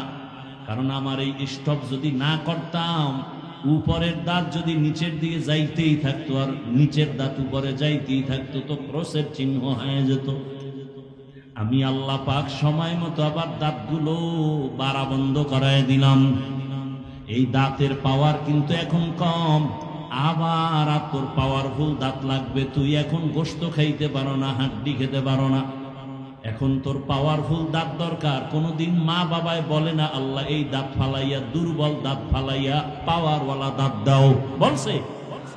আল্লাহ বলেন আমি তোরে এত মায়া করে বানাইছি। আমি আল্লাহর ছেলে নাই, মেয়ে নাই, আমি আল্লাহ ওয়াহদাহু লা শারীকা লাহ। আমি আল্লাহ এত একা, আমি আল্লাহ তোরে এত আদর করে বানাইছি। আমি আল্লাহর ছেলে নাই যে আমাকে আব্বু বলে ডাকবে, আমার মেয়ে নাই যে আমাকে আব্বু বলে ডাকবে, আমার স্ত্রী নাই যে আমাকে স্বামী বলে সম্বোধন করবে। আমি আল্লাহ বড় আদর করে বানাইছি মানুষ। আমি আল্লাহ পাক তোরে কথা বলার শক্তি দিলাম, তুই এখন আব্বুকে আব্বু বলে ডাকো, তোর আম্মুকে আম্মু বলে ডাকো। তুই যখন আব্বুকে ডাক দাও বাবার কলিজাটা ঠান্ডা হয়ে যায়। তুই যখন আম্মুরে একটা আম্মুকে ডাক দাও কলিজা ঠান্ডা হয়। এই আল্লাহর বান্দারা, যুবক বাবার একটু নিজের বিবেকরে নাড়া দাও। একদিন আম্মা জান আব্বা জানের সাথে ঘুমাচ্ছে রাতের বেলা, হঠাৎ বাবায় তাকায় দেখে মা ঘুমায় না, বালিশে মাথা লাগায় গুন গুন গুন গুন করে কান্না করে। আব্বাজান জিজ্ঞাসা করে বিবি তুমি কেন কান্না করো গভীর রাতে? বলে আমার কলিজার মধ্যে দাউ দাউ করে আগুন জ্বলতেছে, বিরহের আগুন। বলে কি বলো? কয় তোমারে বলিয়া লাভ নাই, কয় বলো। বলে আজকে প্রায় 1 সপ্তাহ হয়ে গেছে আমার সন্তান আমারে আম্মু বলে ডাক দেয় না। স্বামী জিজ্ঞাসা করে বিবি তোমারে তোমার সন্তান আম্মু বলে ডাকে না কেন? মা ডাক দিয়ে কয় ও স্বামী, আমার 1 সপ্তাহ আগে সন্তান একটা অন্যায় করেছিল, আমি একটা ধমক দিছি, সন্তান অভিমান কইরা আর আমার দিকে তাকায় না। বাবায় বলে বিবি তুমি আরামে ঘুমাও, খানা খাও, এত টেনশন কেন? তোমার সন্তান আজ না কাল তোমার এসে ডাকবে, তোমার কাছে এসে বলবে। মা কান্না করে আর বলে স্বামী, সন্তান দেখি ঘরে আসে, নিজের খানা নিজে লয়া খায়, কিন্তু আমার দিকে তাকায় না। সন্তান আসে বাসায় আইসা বের হয়ে যায়, আমারে আম্মু বলে ডাক দেয় না। আমি যতই চেষ্টা করি ঘুমাবো, আমার ঘুম আসে না আমার চোখে। খানার প্লেট নিয়ে বসি, আমার খানা ভেতরে যায় না। আমার কাছে ঘুমের থেকে খানার থেকে ওই বাবার আম্মু ডাকে এত মজা। আমার সন্তান আমার একবার আম্মু বলিয়া ডাক দিলে আমার কলিজা ঠান্ডা হয়ে যায়। এ কক্সেস বাজারের মানুষ, আরে তোমারে তো তোমার মা বানায় নাই, তোমাকে তোমার বাবায় বানায় নাই। মাত্র তোমার মা বাবা একটু জামা কাপড় আর খানা দেয়, সেই মা সেই বাবা তোমার একটু আব্বু আর আম্মুর ডাক না শুনলে পাগল। তুমি ডাক না দিলে মায়ের কলিজা ভরে না, বাবার কলিজা ভরে না। একটু চিন্তা করো, যিনি তোমারে আমারে বানাইছে ওই আমার মাওলা কত আদর করে বানাইছেন। তোমার আমার মতো কত মানুষ দেখি মুখ দিয়া কথা বলতে পারে না, চোখের পানি ছিঁড়ে কাঁদে। আরে কত মানুষ 2 চক্ষু দিয়া দেখে না, কারো হাতে সমস্যা, কারো পায়ে সমস্যা, আল্লাহ তোমারে আমারে সুন্দর চক্ষু দিলেন, চেহারা দিলেন, হাত দিলেন, পা দিলেন। আল্লাহ এত আদর করে বানাইয়া বলে, বান্দা তোরে কথা বলার শক্তি দিলাম, মাকে মা বলে ডাকবি বাধা নাই, বাবাকে বাবা বলে ডাক বাধা নাই। ওরে তোর মা তোর ডাক শুনলে খুশি হয়, তোর বাবায় ডাক শুনলে খুশি হয়। আমি আল্লাহ তো তাকায় থাকি, তোর জিব্বা দিয়া যে কথা বলে, জিব্বাটা তো আমি বানাইছি। এই জিব্বা দিয়া কথা বলার শক্তি তো আমি দিছি, তোর মা বাবায় দেয় নাই। তুই আমার দেওয়া জিব্বা দিয়া যখন মাকে ডাকো, বাবাকে ডাকো, আমি আল্লাহ কুদরতের নজর দিয়া তাকায় থাকি। তুই কখনোই মা বাবার ডাকের মাঝে একবার আল্লাহ বলে ডাক দিবি। আমি অপেক্ষায় থাকি রে সন্তান, ওই মা বাবারে ডাকো, বাধা নাই। আমি আল্লাহ কি অন্যায় করলাম, আমারে একবারও কেন ডাক দাও না? মা গর্রাকা বিরব্বিকাল কারীম, ওরে তোরে কে আমার থেকে দূরে সরাইয়া রাখছে? বান্দায় আমার রহমতের দরজা দিয়ে তোরে ডাকতেছি, কই যাও? যেদিকেই যাবি জাহান্নামের আগুন। ওরে আমার দরজা, রহমতের দরজা, ফিরিয়া আসরে গোলাম। আমার রহমতের দরজা ছাড়া দরওয়াজা নাই। আমি আল্লাহ তোরে এত আদর করে বানাইছি, একটু ভাবতে থাক আমি আল্লাহকে। আমি আল্লাহকে চিনার জন্য আমেরিকা, লন্ডন যাওয়ার প্রয়োজন নাই, বরং আমি আল্লাহকে যদি খুঁজো, নিজের নিয়ে একটু ফিকির কর। ওয়াফি আনফুসিকুম আফালা তুবসিরুন, নিজের মধ্যে তালাশ কর আমার মাওলা কই। আমার মাওলা কেমন কুদরতের মাওলা, এত সুন্দর চেহারা দিলেন, এত সুন্দর চক্ষু দান করলেন, জবান দিলেন কথা বলার জন্য। আমার আল্লাহকে তালাশ করতে বান্দা দূরে যাওয়া লাগবে না। ওয়া নাহনু আকরাবু ইলাইহি মিন হাবলিল ওয়ারিদ ওয়া হুয়া মাআকুম আইনামা কুনতুম। ও বান্দা, তুমি যেদিকেই তাকাও না কেন, আমি আল্লাহকে ফাঁকি দেওয়ার সুযোগ নাই। ফাআইনামা তুওয়াল্লু ফাসাম্মা ওয়াজহুল্লাহ। हर रंग में तू, हर बू में तू, हर जा में तू, हर दम। हर रंग में तू, हर बू में तू, हर जा में तू, हर दम। देखता हो जिधर चाहता हो आपके रहम करूम। देखता हो जिधर चाहता हो आपके रहम करूम। तू दिल में तू आता है, समझ में नहीं आता। तू दिल में तू आता है, समझ में नहीं आता। बस जान लिया मैं तेरे पहचानो यही है।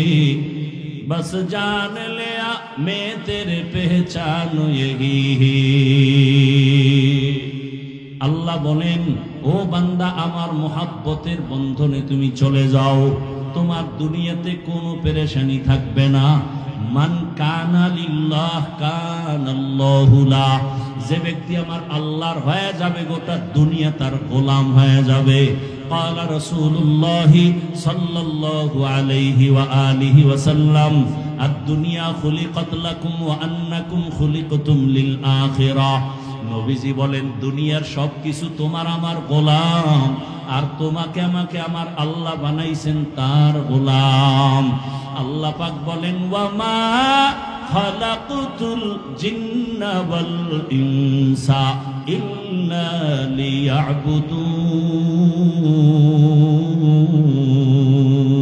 লিয়াবুদুন। মা খালাকুতুল জিন্না ওয়াল ইনসি বাখা জুজ ইবাদাত নিস্তে মাকসুদ আজ্জাহা। আল্লাহ তাআলা বলেন, আমি মানুষ আর জিনকে সৃষ্টি করি নাই। আল্লাহ বলেন, হ্যাঁ করেছি, একটা কাজের জন্য, ইবাদতের জন্য। বলেন কার ইবাদত? জোরে বলেন। আল্লাহর ইবাদত ভালো করে বুঝি। আল্লাহ বলেন আমি মানুষ ও জিন সৃষ্টি করি নাই, হ্যাঁ করেছি ইবাদতের জন্য। আল্লাহ পাক ডাইরেক্ট বললেই তো হয়ে যাইতো, আমি মানুষ ও জিনকে ইবাদতের জন্য বানাইছি। প্রথমে নেতিবাচক আওয়াজ দিলেন, তোমাদের সৃষ্টি করি নাই। এরপরে আবার বললেন হ্যাঁ করেছি ইবাদতের জন্য। আল্লাহ ঘুরাইয়া বললেন কেন? ফি'লুল হাকিম লা ইয়াখলু আনিল হিকমা, হাকিমের কাজ হিকমত থেকে খালি না, জ্ঞানীদের কাজ জ্ঞান থেকে শূন্য না। আল্লাহ এমন বললেন কেন? মানুষের জেহেন আর অন্তরকে খালি করে ফেললেন। তোমার জেহেন অন্তর খালি করো, তোমাকে বানানোই হয় নাই। এইবার অন্তরে একটা কথাই ঢুকাও, তোমার মৃত্যু পর্যন্ত জীবনে কাজ একটা, আর কোনো কাজ তোমার দুনিয়াতে নাই। ওই একটা কাজের নাম হলো ইবাদত। কাজের নাম কি? এবার বুঝার চেষ্টা করেন ইবাদত কি, ইবাদত কেন, ইবাদত কিভাবে। এই অনেকে মনে করে ইবাদত মানি তসবিহ হাতে নাও, পাগড়ি লাগাও, মসজিদে যাও, জিকির করো, তেলাওয়াত করো, ইবাদত শেষ হয়ে গেছে। না না, ভালো করে বুঝবেন ইবাদত কি, ইবাদত কেন, ইবাদত কিভাবে। এই তিনটা প্রশ্নের জবাব দিয়ে মুনাজাত হয়ে যাবে। ধৈর্য হবে তো ইনশাআল্লাহ? আল্লাহ কবুল করেন। আরো আস্তে করে বল ইবাদত কি, কেন, কিভাবে বলার আগে আয়াতটার উপরে আরো 2-4 মিনিট কথা। আল্লাহ তাআলা বললেন আমি মানুষ ও জিন বানাবার একমাত্র কারণ ইবাদত। অনেক মুফাসসিরিনে কেরাম এখানে ইবাদতের ব্যাখ্যা করতে গিয়ে লেখছেন লিয়াবুদুনের ব্যাখ্যায় বলেছেন আয় লিয়ারিফুন। আরাফা ইয়ারিফু থেকে মারিফাত, মারিফাত মানে আল্লাহর পরিচয় লাভ করা। মারিফাত মানে কি? কথা বলতে হবে। মারিফাত মানে আল্লাহ পরিচয় লাভ করা। তাহলে আয়াত কি হইল এখন? ইবাদত মানে মারিফাত অর্জন করা। তো আয়াতটা কেমন হবে? বলে ওয়া মা খালাকতুল জিন্না ওয়াল ইনসা ইল্লা লিয়ারিফুন। ইবাদত মানে মারিফাত, মারিফাত মানে পরিচয় লাভ করা। কার পরিচয়? এখন প্রশ্ন, আল্লাহ যদি মারিফতের জন্যই আমাদের বানায় থাকেন, তাহলে ইবাদত শব্দ না বলে ডাইরেক্ট মারিফতের শব্দ দিয়ে বলতেন লিয়ারিফুন। ব্যাখ্যায় গিয়া কেন আর মারিফতের কথা? আল্লাহ তাআলা ডাইরেক্ট যদি বলতেন আমি মারিফতের জন্য সৃষ্টি করেছি, আরে এখানেই তো আল্লাহর কুদরত, এখানেই তো বালাগাত ফাসাহাত, এখানেই তো আল্লাহর কথার অলংকার। আল্লাহ কেমন কুদরতের মালিক। এক একটা শব্দ দিয়া বান্দা গবেষণা করো, তোমার জীবন চলে যাবে আমার মাওলার জ্ঞানের সীমানা তুমি খুঁজে পাবা না। ইলমে রায়ে জাজু করদান বেহিসাব, খলকে রাদা দান জওয়াবে বা সওয়াব, হক নাদারত দোস্তে খলকা জারেরা, নিস্তে ই খসলত একে দিনদারেরা। আল্লাহ শাহাদা, আল্লাহ তো গায়বের মালিক। আল্লাহ তো জানতেন আখির নবীর উম্মতের শেষ দিকে অনেক ভেজাল শুরু হয়ে যাবে। একদল মানুষ মাইক লইয়া চিল্লায়া বলবে মারিফত বলতে কিছু নাই। এইরকম বলনেওয়ালা আপনাদের জানা মতে কেউ আসেনি এই যুগে? সত্য কথা স্বীকার করবেন না? মারিফত বলতে কিছু নাই। আল্লাহ তাআলা বুঝাইলেন, আরে উপরের কাভার দেখা তুমি নির্ণয় করিও না ভেতরের হালাত। এই যে বয়ানে উঠার আগে আপনাদের মোতল্লি সাহেবের ছেলে বয়ানে আসবো, কলা দিছে, কলা, ওই কলা আমার খুব প্রিয় কলা, ঢাকায় বলে বাংলা কলা, দুধ দিয়া খায়, গাভীর দুধ কলা, কোথাও কুবরি কলা বলে।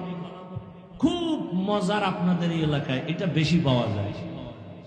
তো আপনারা বাজারে গিয়ে দেখবেন কলা কিনতে গেলে কলার উপরের যেই বাকলটা আছে, কাভারটা আছে, এটা কালো দাগ পরে মনে হয় পচে গেছে, তার মানে ভিতরের অংশ খারাপ। আপনারা কখনো দেখছেন উপরের পুরা কাভারটা কালো পচা, কিন্তু ভেতরটা টোটালটাই ফ্রেশ? দেখেন নাই? তাহলে উপরের কাভার দেখা নির্ণয় করিও না ভেতর খারাপ। আরে শুধু কোরআনের তরজমা দিয়ে আল্লাহ পাবি না। আরে শুধু তরজমা দিলেই তো কোরআনের মধু তোমার ভেতরে আসবে না। তুমি যদি মধু খুঁজতে চাও, ব্যাখ্যা খুঁজো, ব্যাখ্যা। তুমি খালি আলহামদুর মধ্যে পাইছো আলা দলিন, গোমরাহ, দল্লান, দলিন মানে পথভ্রষ্ট। এখন এই তরজমা তুমি যেখানে সেখানে লাগাইলে কপাল ভরে যাবে। কেমনে কয় অদ্দুহা ওয়াল্লাইলি ইযা সাজা মা ওয়াদ্দাআকা রাব্বুকা ওয়া মা ক্বালা ওয়ালাল আখিরাতু খায়রুল লাকা মিনাল উলা ওয়ালা সাওফা ইউতিকা রাব্বুকা ফাতারদা আলাম ইয়াজিদিকা ইয়াতীমান ফাআওয়া ওয়া ওয়াজাদাকা দাল্লান ফাহাদা।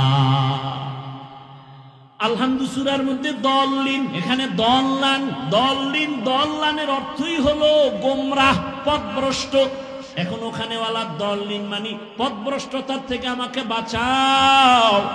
ওই তরজমা যদি অদ্দুহার মধ্যে কও, আমার রসুলকে আল্লাহ পাইছেন পথভ্রষ্ট, আল্লাহ হেদায়াত দিছেন, তোমার ঈমান চলে যাবে, বিয়া করলে বউ তালাকের রাস্তায় চলে যাবে।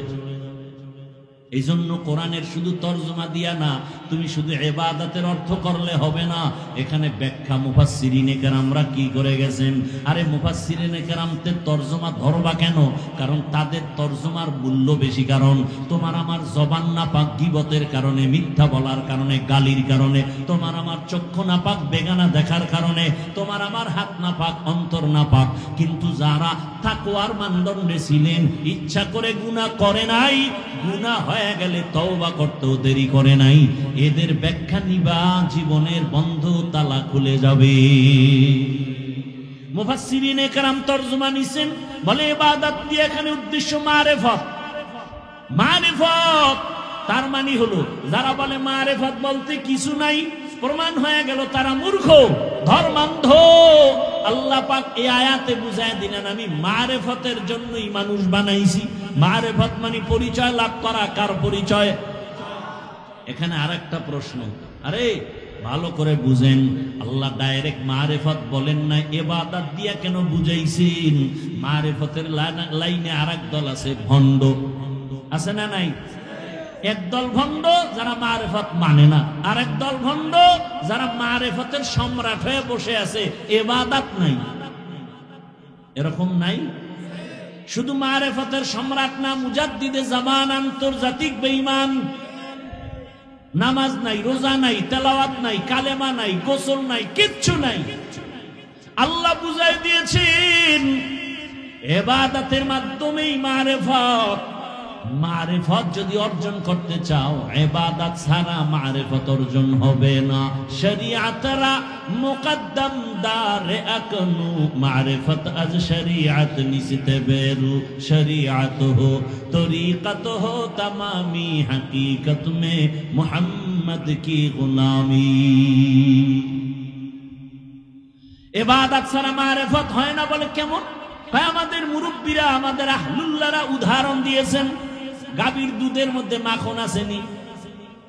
কথা কেন? গাভীর দুধের ভেতরে ঘি আসেনি? ছানা। এখন এখানে 20 কেজি দুধ আইনে দিল একটা পাত্রে, আর মাইকে বলে দিলাম, এই এলাকার মানুষ, এই দুধের ভিতরে মাখন আছে, ঘি আছে, ছানা আছে। এক বোকা এসে হাত দিয়া খুঁজতেছে, দেখি পাইনি আধা কেজি। খুঁজতে খুঁজতে খুঁজতে খুঁজতে 24 ঘন্টা পাবে 100 টাকা পাবে। তার মানে দুধের মধ্যে মাখন নাই। বলেন সত্য কথা বলেন, আছে কথাটা কত পার্সেন্ট সত্য? কইতে দেখা যায় না তো। আছে ঠিক, দেখা যায় না। বের করবি কেমনে? মেহনত কর। ঠিক ইবাদতের মধ্যে, শরীয়তের মধ্যে মারিফত আছে। বলে কত পার্সেন্ট সত্য? 1000% সত্য। দেখা যায় না কেন? বলে মেহনত করো। কি মেহনত? বলে তাকওয়ার মেহনত লাগাও। তাকওয়ার মেহনত যখন করবা, তখন দেখবা দুধের মধ্যে মেহনত করো, মেহনত করতে করতে দেখবা মাখন ভেসে উঠেছে। শরীয়তের ময়দানে মেহনত করো, ইবাদতের ময়দানে মেহনত করো, হঠাৎ করে দেখবা মারিফতের দরজা খুলে যাবে। ওয়াল্লাযীনা জাহাদু ফীনা লানাহদিয়ান্নাহুম সুবুলানা ওয়া ইন্নাল্লাহা লামাআল মুহসিনিন।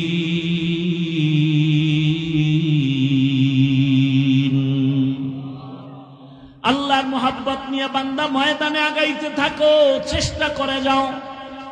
আস-সা'য়ু মিন্নি ওয়াল ইতমামু মিনাল্লাহ। চেষ্টা যদি করার মতো করতে পারো তাকওয়ার লাইনে, দেখবা আল্লাহ একটা রাস্তা খুলবেন না, সুবুলানা আই তুরুকানা, অনেক রাস্তা খুলে দিবেন। রাস্তা একটা না, অনেক। যেই কোনো রাস্তা দিয়ে দৌড় দিবা, সামনে গিয়ে দেখবা জান্নাতের দরজা খুলে যাবে। ইমামে আবু হানিফার দরজা দিয়ে ঢোকো, দেখবা ওখানে সামনে আগাইতে আগাইতে সিরাতাল মুস্তাকিমের সাথে মোলাকাত। ইমাম শাফিঈ রাহমাতুল্লাহ আলাইহির মাযহাব মাইনে ওই রাস্তায় ঢোকো, দৌড়াও, দেখবা সিরাতাল মুস্তাকিমের সাথে মোলাকাত। ইমাম মালিক রাহমাতুল্লাহ আলাইহির রাস্তায় দৌড়াও, সামনে গিয়ে দেখবা সিরাতাল মুস্তাকিমের সাথে মোলাকাত। ইমাম আহমদ বিন হাম্বলের রাস্তায় দৌড়াও, সামনে গিয়ে দেখবা সিরাতাল মুস্তাকিমের সাথে মোলাকাত হয়ে যাবে সবাই। কারণ এরা তাকওয়ার ময়দানে নিজেদের জীবনকে সুন্দরভাবে আস্তর করে নিয়েছেন। ওরে আল্লাহর বান্দা, এদের তাকওয়ার কোনো অভাব নাই। ইমামে আজম কি পরিমাণ তাকওয়াওয়ালা, সারা রাত বয়ান করলে শেষ করা যাবে। লাকাদ জানাল বিলাদা ওয়া মান আলাইহা ইমামুল মুসলিমিনা আবু হানিফা। এবার আসেন ইবাদত কি, ইবাদত কেন, ইবাদত কিভাবে, ইবাদত কি? কথার জবাব হলো মানুষের জীবনের প্রত্যেকটা সাইডে আল্লাহর হুকুম বাস্তবায়ন করে চলার নাম ইবাদত। আল্লাহর হুকুম জীবনে বাস্তবায়ন করার নাম ইবাদত। আল্লাহর হুকুম নাই এমন কোন রাস্তা, এমন কোন কাজ মুমিনের নাই। আপনি বাথরুমে যাবেন, সেখানেও আপনার আল্লাহর নির্দেশনা। কেমনে ঘুমাবেন, কেমনে খাবেন, কিভাবে ব্যবসা করবেন, চাকরি করবেন, সব জায়গায় আল্লাহর হুকুম বাস্তবায়ন করেন ইবাদত। দুনিয়াতে যা করবেন সব ইবাদত। এই ইবাদত কেন করব? কেন বলে, ইবাদত করার মূল টার্গেট আমার রবের সাথে মোলাকাত।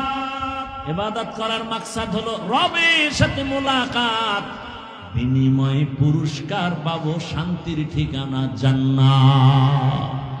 ফামান কানা ইয়ারজু লিকা রাব্বিহি ফালইআমাল আমালান সালিহা ওয়া লা ইউশরিক বিইবাদাতি রাব্বিহি আহাদা।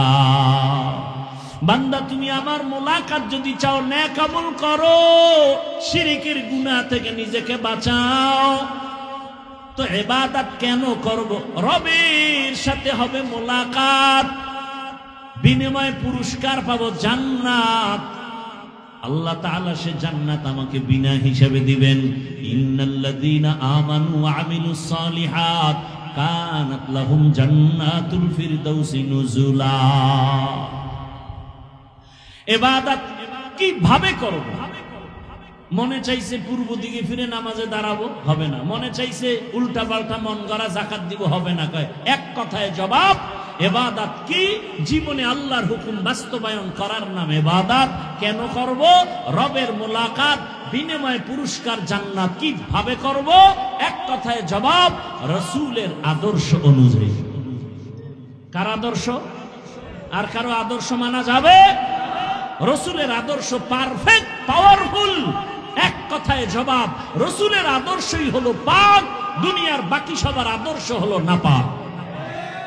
দুনিয়ার সবার আদর্শ একমাত্র নবীর আদর্শই পাক, দুনিয়াওয়ালাদের আদর্শ নাপাক। কেন?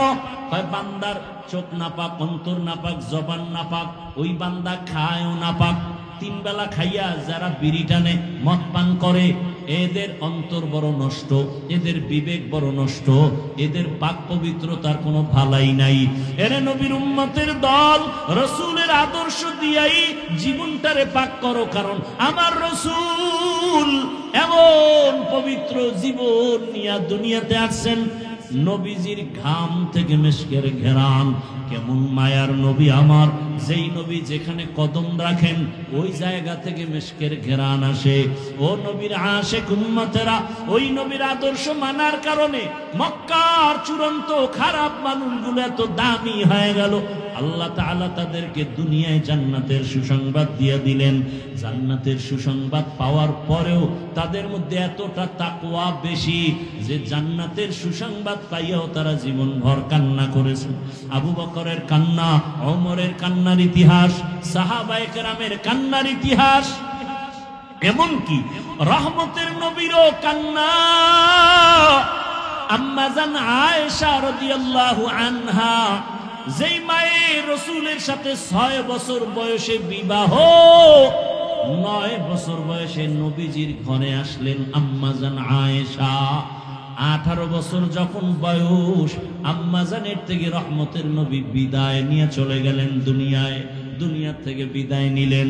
ভালো করে খেয়াল করেন, আম্মা জানের সাথে নবীর বিবাহ 6 বছরের সময়। 9 বছর বয়সে নবীর ঘরে আসছেন। 18 বছর বয়স যখন হলো তখন নবী দুনিয়া থেকে বিদায় নিলেন। একটু চিন্তা করে বলবেন, আম্মা জান নবীর ঘর করলেন কত বছর? কথা বলেন না কেন? 9 বছর বয়স, টোটাল বয়স কত? 18 বছর। আমার দেশের বহু বোনদের 18 বছরে বিয়েই হয় না। হয় না তো হয় না। আবার লবণের সেটা কাটা গায়ের মধ্যে একদল আবার আইন কইরা কয় বাল্য বিবাহ চলবে না। বলে না? বলে না? আরে বাল্য বিবাহ চলবে না, ও আইনদা তারা তো কি চলবে? আমার সোনার বাংলায় কয় আকাম চলবে। আকাম, বিবাহ চলবে না, আকাম চালাও। আরে আকাম কেমনে করব? কয় বই বাইর করিয়া ক্লাসে দিতেছি, দেখ আকাম কেমনে করবি। একটা মেয়ে কেমনে বালেগা হবে, একটা ছেলে কখন বালেগ হবে, কি সিস্টেম হবে তার, এগুলো লেখা বইয়ের মধ্যে শিখাইবে। এই শিক্ষানীতি দিয়া এই জাতি জাহান্নামে যাবে, জান্নাত পাবে না। একই অক্ষর, একই বর্ণ স্কুলেও পড়ায়, আমরা মাদ্রাসায় পড়াই স্বর ও স্বরে আ। স্কুলে গিয়া শিখে স্বরে ওতে ওয়াজাগর, আমাদের মাদ্রাসায় এসে শেখে স্বরে ওতে অজু। ব্যবধান আছে না? একই অক্ষর স্কুলে শিখে সরায় আপা, একই অক্ষর মাদ্রাসায় এসে শেখে সরায়াতে আল্লাহ। মাদ্রাসায় এসে কবিতা শিখে রব্বি জিদনি ইলমা, মা বাবার জন্য দোয়া শিখে রব্বিরহামহুমা কামা রব্বায়ানি সগীরা। আর স্কুলে গিয়া সেই সন্তানটা কবিতা পড়ে হাম টিমা টিম টিম। ঠিক নি? জাতির কপাল পুড়েছে। জুলাই আন্দোলন করে সরে কক্সবাজারের যুবক, স্বাধীন আন্দোলন কইরা এখনো কেন কি স্বাধীন পাইছো? এখনো কেন আমার আলেমরা রাস্তায় আন্দোলন করে? এখনো কেন শিক্ষক শিক্ষিকার আন্দোলন করে?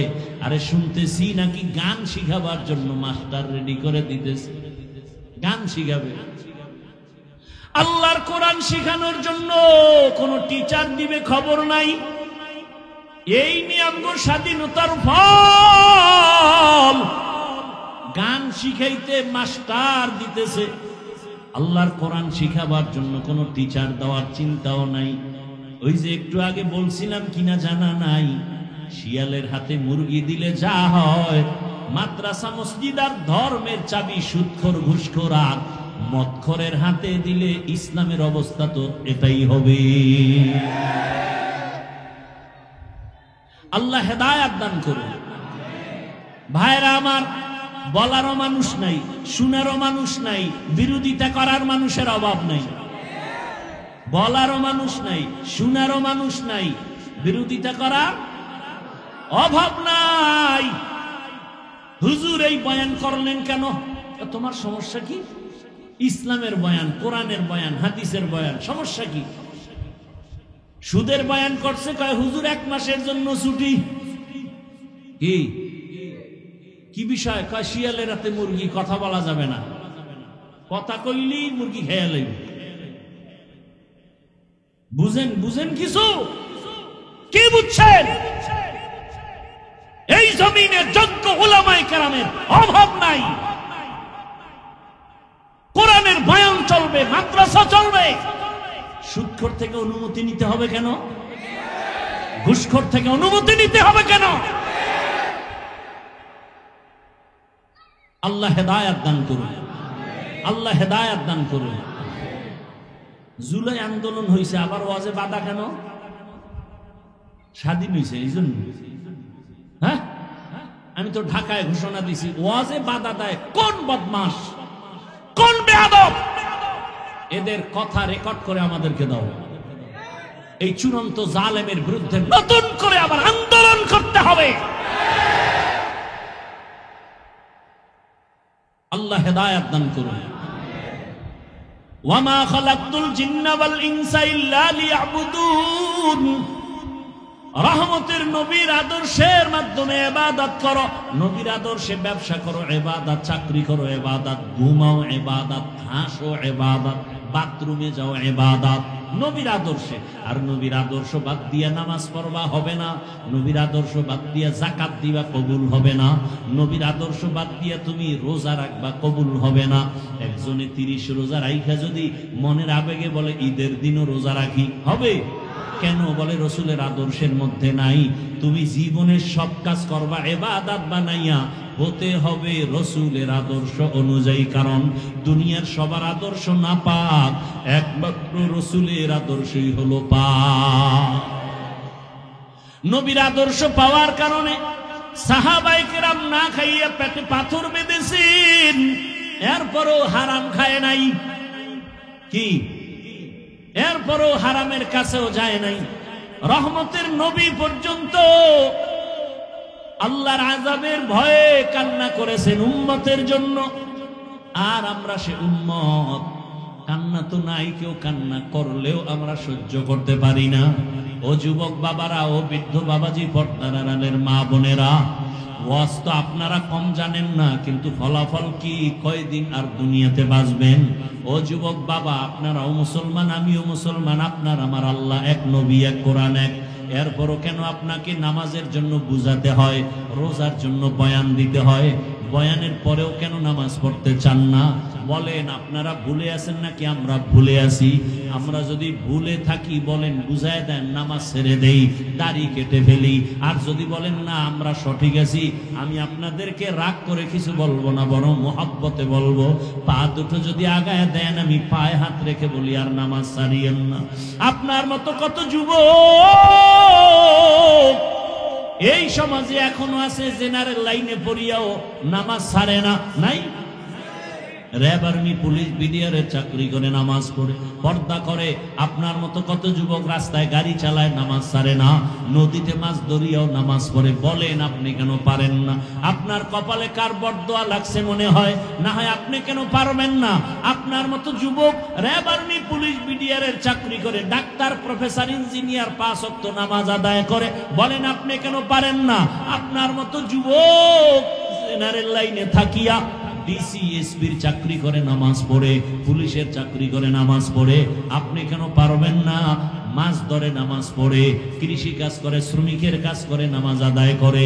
আপনার কপাল কেন খারাপ? আপনি কেন আজান শুনে মসজিদে যান না? আবার মনে মনে ভাবেন নামাজ না পড়লে সমস্যা নাই। ও আল্লাহর বান্দা, জীবনে তো মন মতো চইলে গুনাহ কম করেন নাই।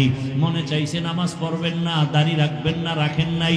মনে চাইছে পার্কে পার্কে ঘুরবেন, ঘুরছেন। মনে চাইছে বেপরদার আড্ডায় যাবেন, গেছেন। মনে চাইছে সারা রাত দরওয়াজা জানালা বন্ধ করে মোবাইলে জেনা করবেন। হাতের জেনা, চোখের জেনা, অন্তরের জেনা, জীবনের সব গুনাহ করলেন। ও আল্লাহর বান্দা, এখনো কি অন্তরের শখ মিটে নাই? আরো কতবার নামাজ ছাড়লে, আর কতবার পার্কে পার্কে ঘুরলে, বেপরদার আড্ডায় গেলে আপনার মনের শখ মিটে যাবে বলেন? এবং আমাকে এই কথাও বলেন, আপনার হায়াতের বাকি আর কতদিন? এই কক্সবাজার সমুদ্রে কত প্রাণ নিয়ে গেল খবর নাই, বাসের তলে পড়ে কত প্রাণ চলে গেল খবর নাই। কয়েকদিন আগে দেখেন নাই, একটা ছেলে বিদেশে চাকরি করে আসছে, যুবক, বিবাহিত, একটা মেয়ে, বাচ্চাও আছে, মেয়ে ছেলে তাও জানি না। বাড়িতে আসছে অনেক দিন পরে, স্বর্ণ আর টাকা নিয়া। এয়ারপোর্টে গেছে তার পরিবারের সবাই আগায় আনতে, গাড়িতে উঠলো, যাইতে আনন্দে আনন্দে বাড়িতে রওনা। বাড়ির কাছাকাছি যাইয়া গাড়িটা পানির মধ্যে পড়ে গেল, বাচ্চাও মরে গেল, স্ত্রীও মরে গেল। ওই আল্লাহর বান্দা কান্না করে। মানুষ বিয়া করিয়া সংসার চালায়, খাইয়া না খাইয়া এক জায়গায় থাকিয়া একটা আনন্দ আছে। আমি বিয়ার পরে বাহিরে গেলাম, আমার সে আনন্দ হলো না।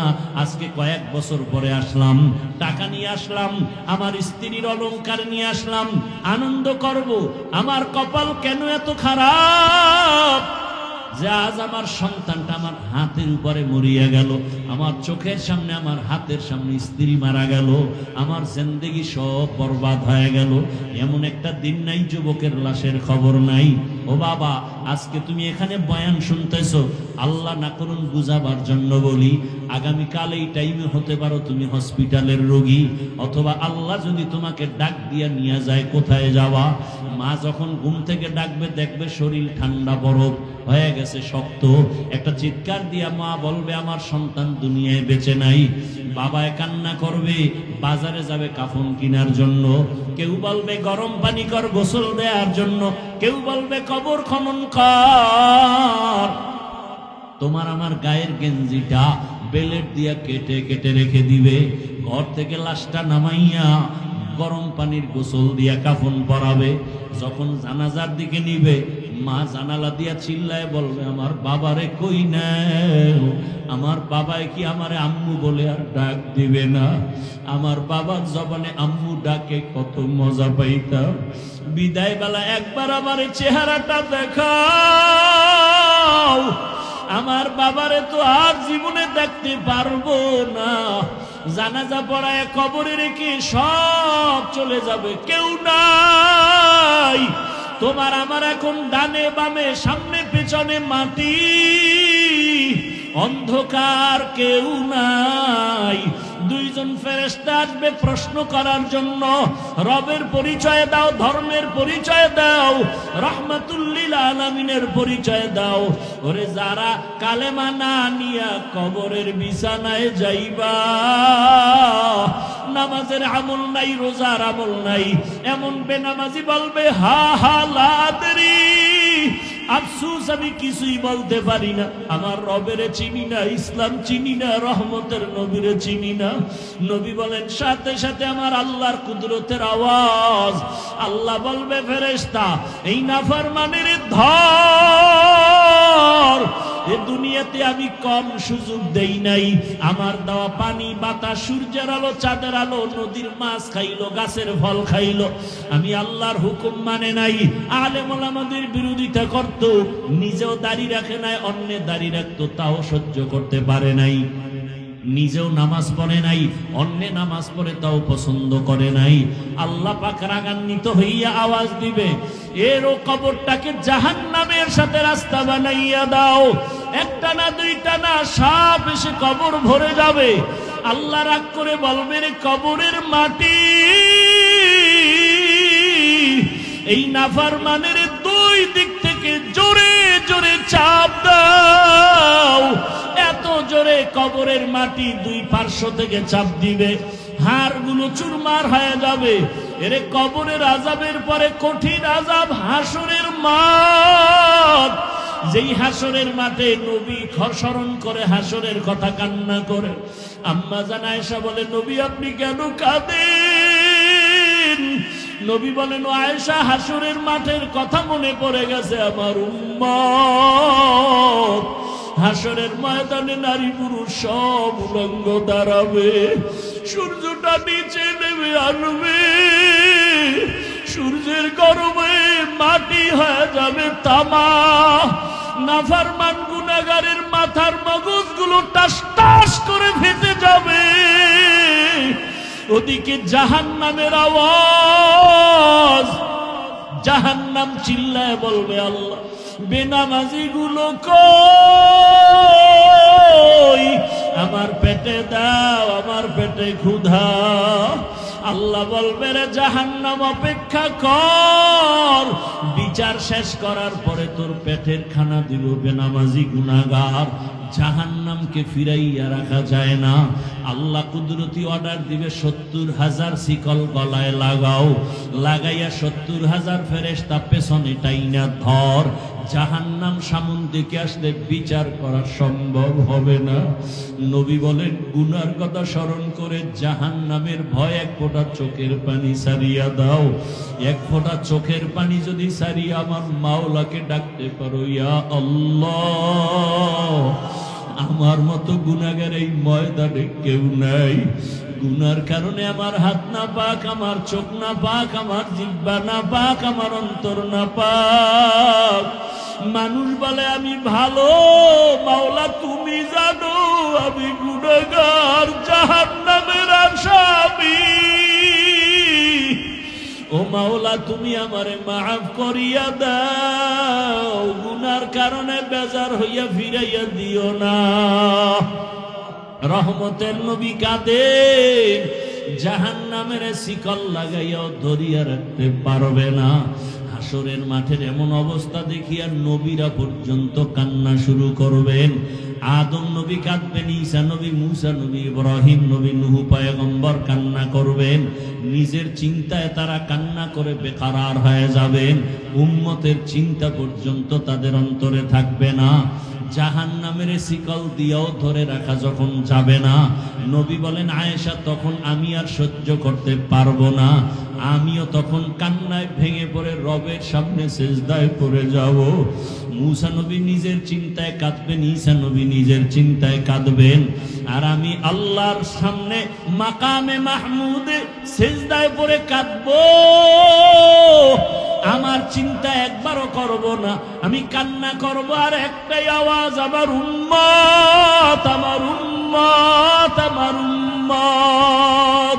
ও আল্লাহ আমার উম্মত রে তুমি বাঁচাও, আমার একটা উম্মত যেন জাহান্নামের ভেতরে না যায়। আমার আল্লাহ কুদরতের একটু পানি দিয়া ফেরেশতাকে বলবে জাহান্নামের গায়ে ছিটায় দাও। পানি দেওয়া মাত্র জাহান্নাম পেছন দিকে দৌড়াইতে থাকবে। ফেরেশতারা বলবেন আল্লাহ এই পানিটা কি জমজমের পানি, নাকি আবে হায়াতের পানি, নাকি দুনিয়ার কোন সমুদ্রের পানি, না কাউসারের পানি?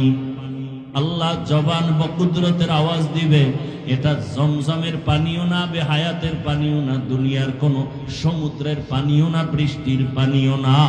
যেই পানিটা জাহান্নামের দেওয়া মাত্র পেছনে ভাগতেছে, যেই জাহান্নামকে শিকল দিয়া ধরে রাখতে পারো না, এই পানি হলো আমার মায়ার নবীর দুনিয়ায় গরিব গুনাহগার উম্মতের চোখের পানি। আমার মায়ার নবীর জাহান্নামের ভয়ে গরিব উম্মতেরা গুনার কথা স্মরণ করে কান্না করেছে। ওই রহমানিয়া মাদ্রাসার সামনে কান্নার আওয়াজ। আরে আল্লাহর মোহাব্বতের বান্দাগুলো জাহান্নামের আযাবের ভয়ে কান্না করেছে। আমি আল্লাহ সেই কুদরতের পানিগুলো জমা করে রেখেছি। ও বাবা চোখে পানি নেই, কপাল বড় খারাপ। আল্লাহ নিজেই কোরআনে বলেন সুম্মা কাসাত কুলুবুকুম মিন বাদি যালিকা ফাহিয়া কাল হিজারা আও আশাদ্দু কাসওয়া ওয়া ইন্না মিনাল হিজারাতি লামা ইয়াতাফাজ্জারু মিনহুল আনহার। আরে আল্লাহর আযাবের ভয়ে জাহান্নামের ভয়ে পাথর পর্যন্ত কাঁদে। কক্সেস বাজারে ঘুরো, পাহাড় দেখো, কত পাহাড় থেকে ঝর্ণার প্রবাহমান পানি। আল্লাহ পাক কোরআনে বলেন, মুফাসসিরিনে কেরাম লেখেন ওরা পানি দেয় না, আল্লাহর আযাবের ভয়ে কান্না করে নহর প্রবাহিত হচ্ছে। কিছু কিছু পাথর আছে টপ টপ করে পানির ফোঁটা পড়ে। আবার কি জীবনে চোখের গুনাহ করলাম, হাতের গুনাহ করলাম, জবানে কত গুনাহ করলাম। আজকে তওবার নিয়ত করে ফেলেছি, আমার মতো যুবক যদি রাস্তায় গাড়ি চালায়, জেনারেল লাইনে থাকিয়াও নামাজ পড়ে, আমি পারি না কেন? ও আল্লাহ আমার মতো যুবক চাকরি করে, ব্যবসা করে, নামাজ পড়ে, আমি কেন পারি না? আজকে থেকে তওবা করে ফেললাম, মরিয়া গেল আর নামাজ ছাড়বো না, দাড়ি কাটবো না, বেপরদায় চলবো না। মা বাবার দোয়া নিয়ে, শিক্ষকের দোয়া নিয়ে, উলামায়ে কেরামের দোয়া পরামর্শ নিয়ে চলবো। অন্তর যদি তৈরি থাকে আমার মাওলা তোমার তওবা করা মাত্র গুনাহ মাফ করে দিবেন। আল্লাহ আমাদের অন্তরকে গুনাহমুক্ত করে দেন, তওবাওয়ালা জিন্দেগি আমাদের দান করেন। আলহামদুলিল্লাহি রাব্বিল আলামিন, والصلاة والسلام على سيد الأنبياء والمرسلين وعلى آله وأصحابه أجمعين يا أرحم الراحمين يا أرحم الراحمين يا أرحم الراحمين رب ارحمهما كما ربياني صغيرا اللهم إنك عفو كريم تحب العفو فاعف عنا اللهم إنا نسألك رضاك والجنة ونعوذ بك من سخطك والنار يا حي يا حليم يا عزيز يا كريم بحق إياك نعبد وإياك نستعين اللهم إنا نسألك علما نافعا ورزقا واسعا وشفاء من كل داء اللهم إنا نعوذ بك من البرص والجنون والجذام وسيء الأسقام اللهم ارحمني بترك المعاصي اللهم ارحمني بترك المعاصي اللهم ارحمني بترك المعاصي اللهم إنا نسألك بأن لك الحمد لا إله إلا أنت المنان يا بديع السماوات والأرض يا ذا الجلال والإكرام يا حي يا قيوم أي الله قدرتের নজর দিয়ে দেখেন আপনার দরওয়াজায় আমরা গুনার বোঝা নিয়ে হাজির উলামায়ে কেরাম মুরব্বি হাজী সাহেব কত ব্যবসায়ী কত চাকরিজীবী কত যুবক ছাত্র ভাই কত পর্দার আড়ালের মা বোনেরা আপনার দরওয়াজায় হাজির আয় আল্লাহ দুনিয়াতে আসিয়া গুনাহ করে ফেলেছি শয়তানের ধোঁকায় আজকে গুনার কারণে আমার হাত না পাক আমার চক্ষু না পাক আমার অন্তর না পাক আমার জবানটা না পাক আয় আল্লাহ এই গুনাহ নিয়ে কবরের বিছানায় যেতে চাই না দুনিয়াতে সূর্যের গরম সইতে পারি না বেতের বাড়ি সহ্য করতে পারি না মশার কামড় সইতে পারি না গুনাহ নিয়ে কেমনে হাসরের ময়দানে দাঁড়াবো ওই সূর্যের গরম কেমন করে সহ্য করব জাহান্নামের আগুনের গরম কেমনে সহ্য করব ওই কবরে দুই পার্শ্বের মাটির চাপ কেমন করে সহ্য করব গুনার কারণে দিলটা পাথর চোখে পানি নাই কান্নাওয়ালা চক্ষু দান করেন আল্লাহ কান্নাওয়ালা চক্ষু দান করেন আল্লাহ কান্নাওয়ালা চক্ষু দান করেন জিকির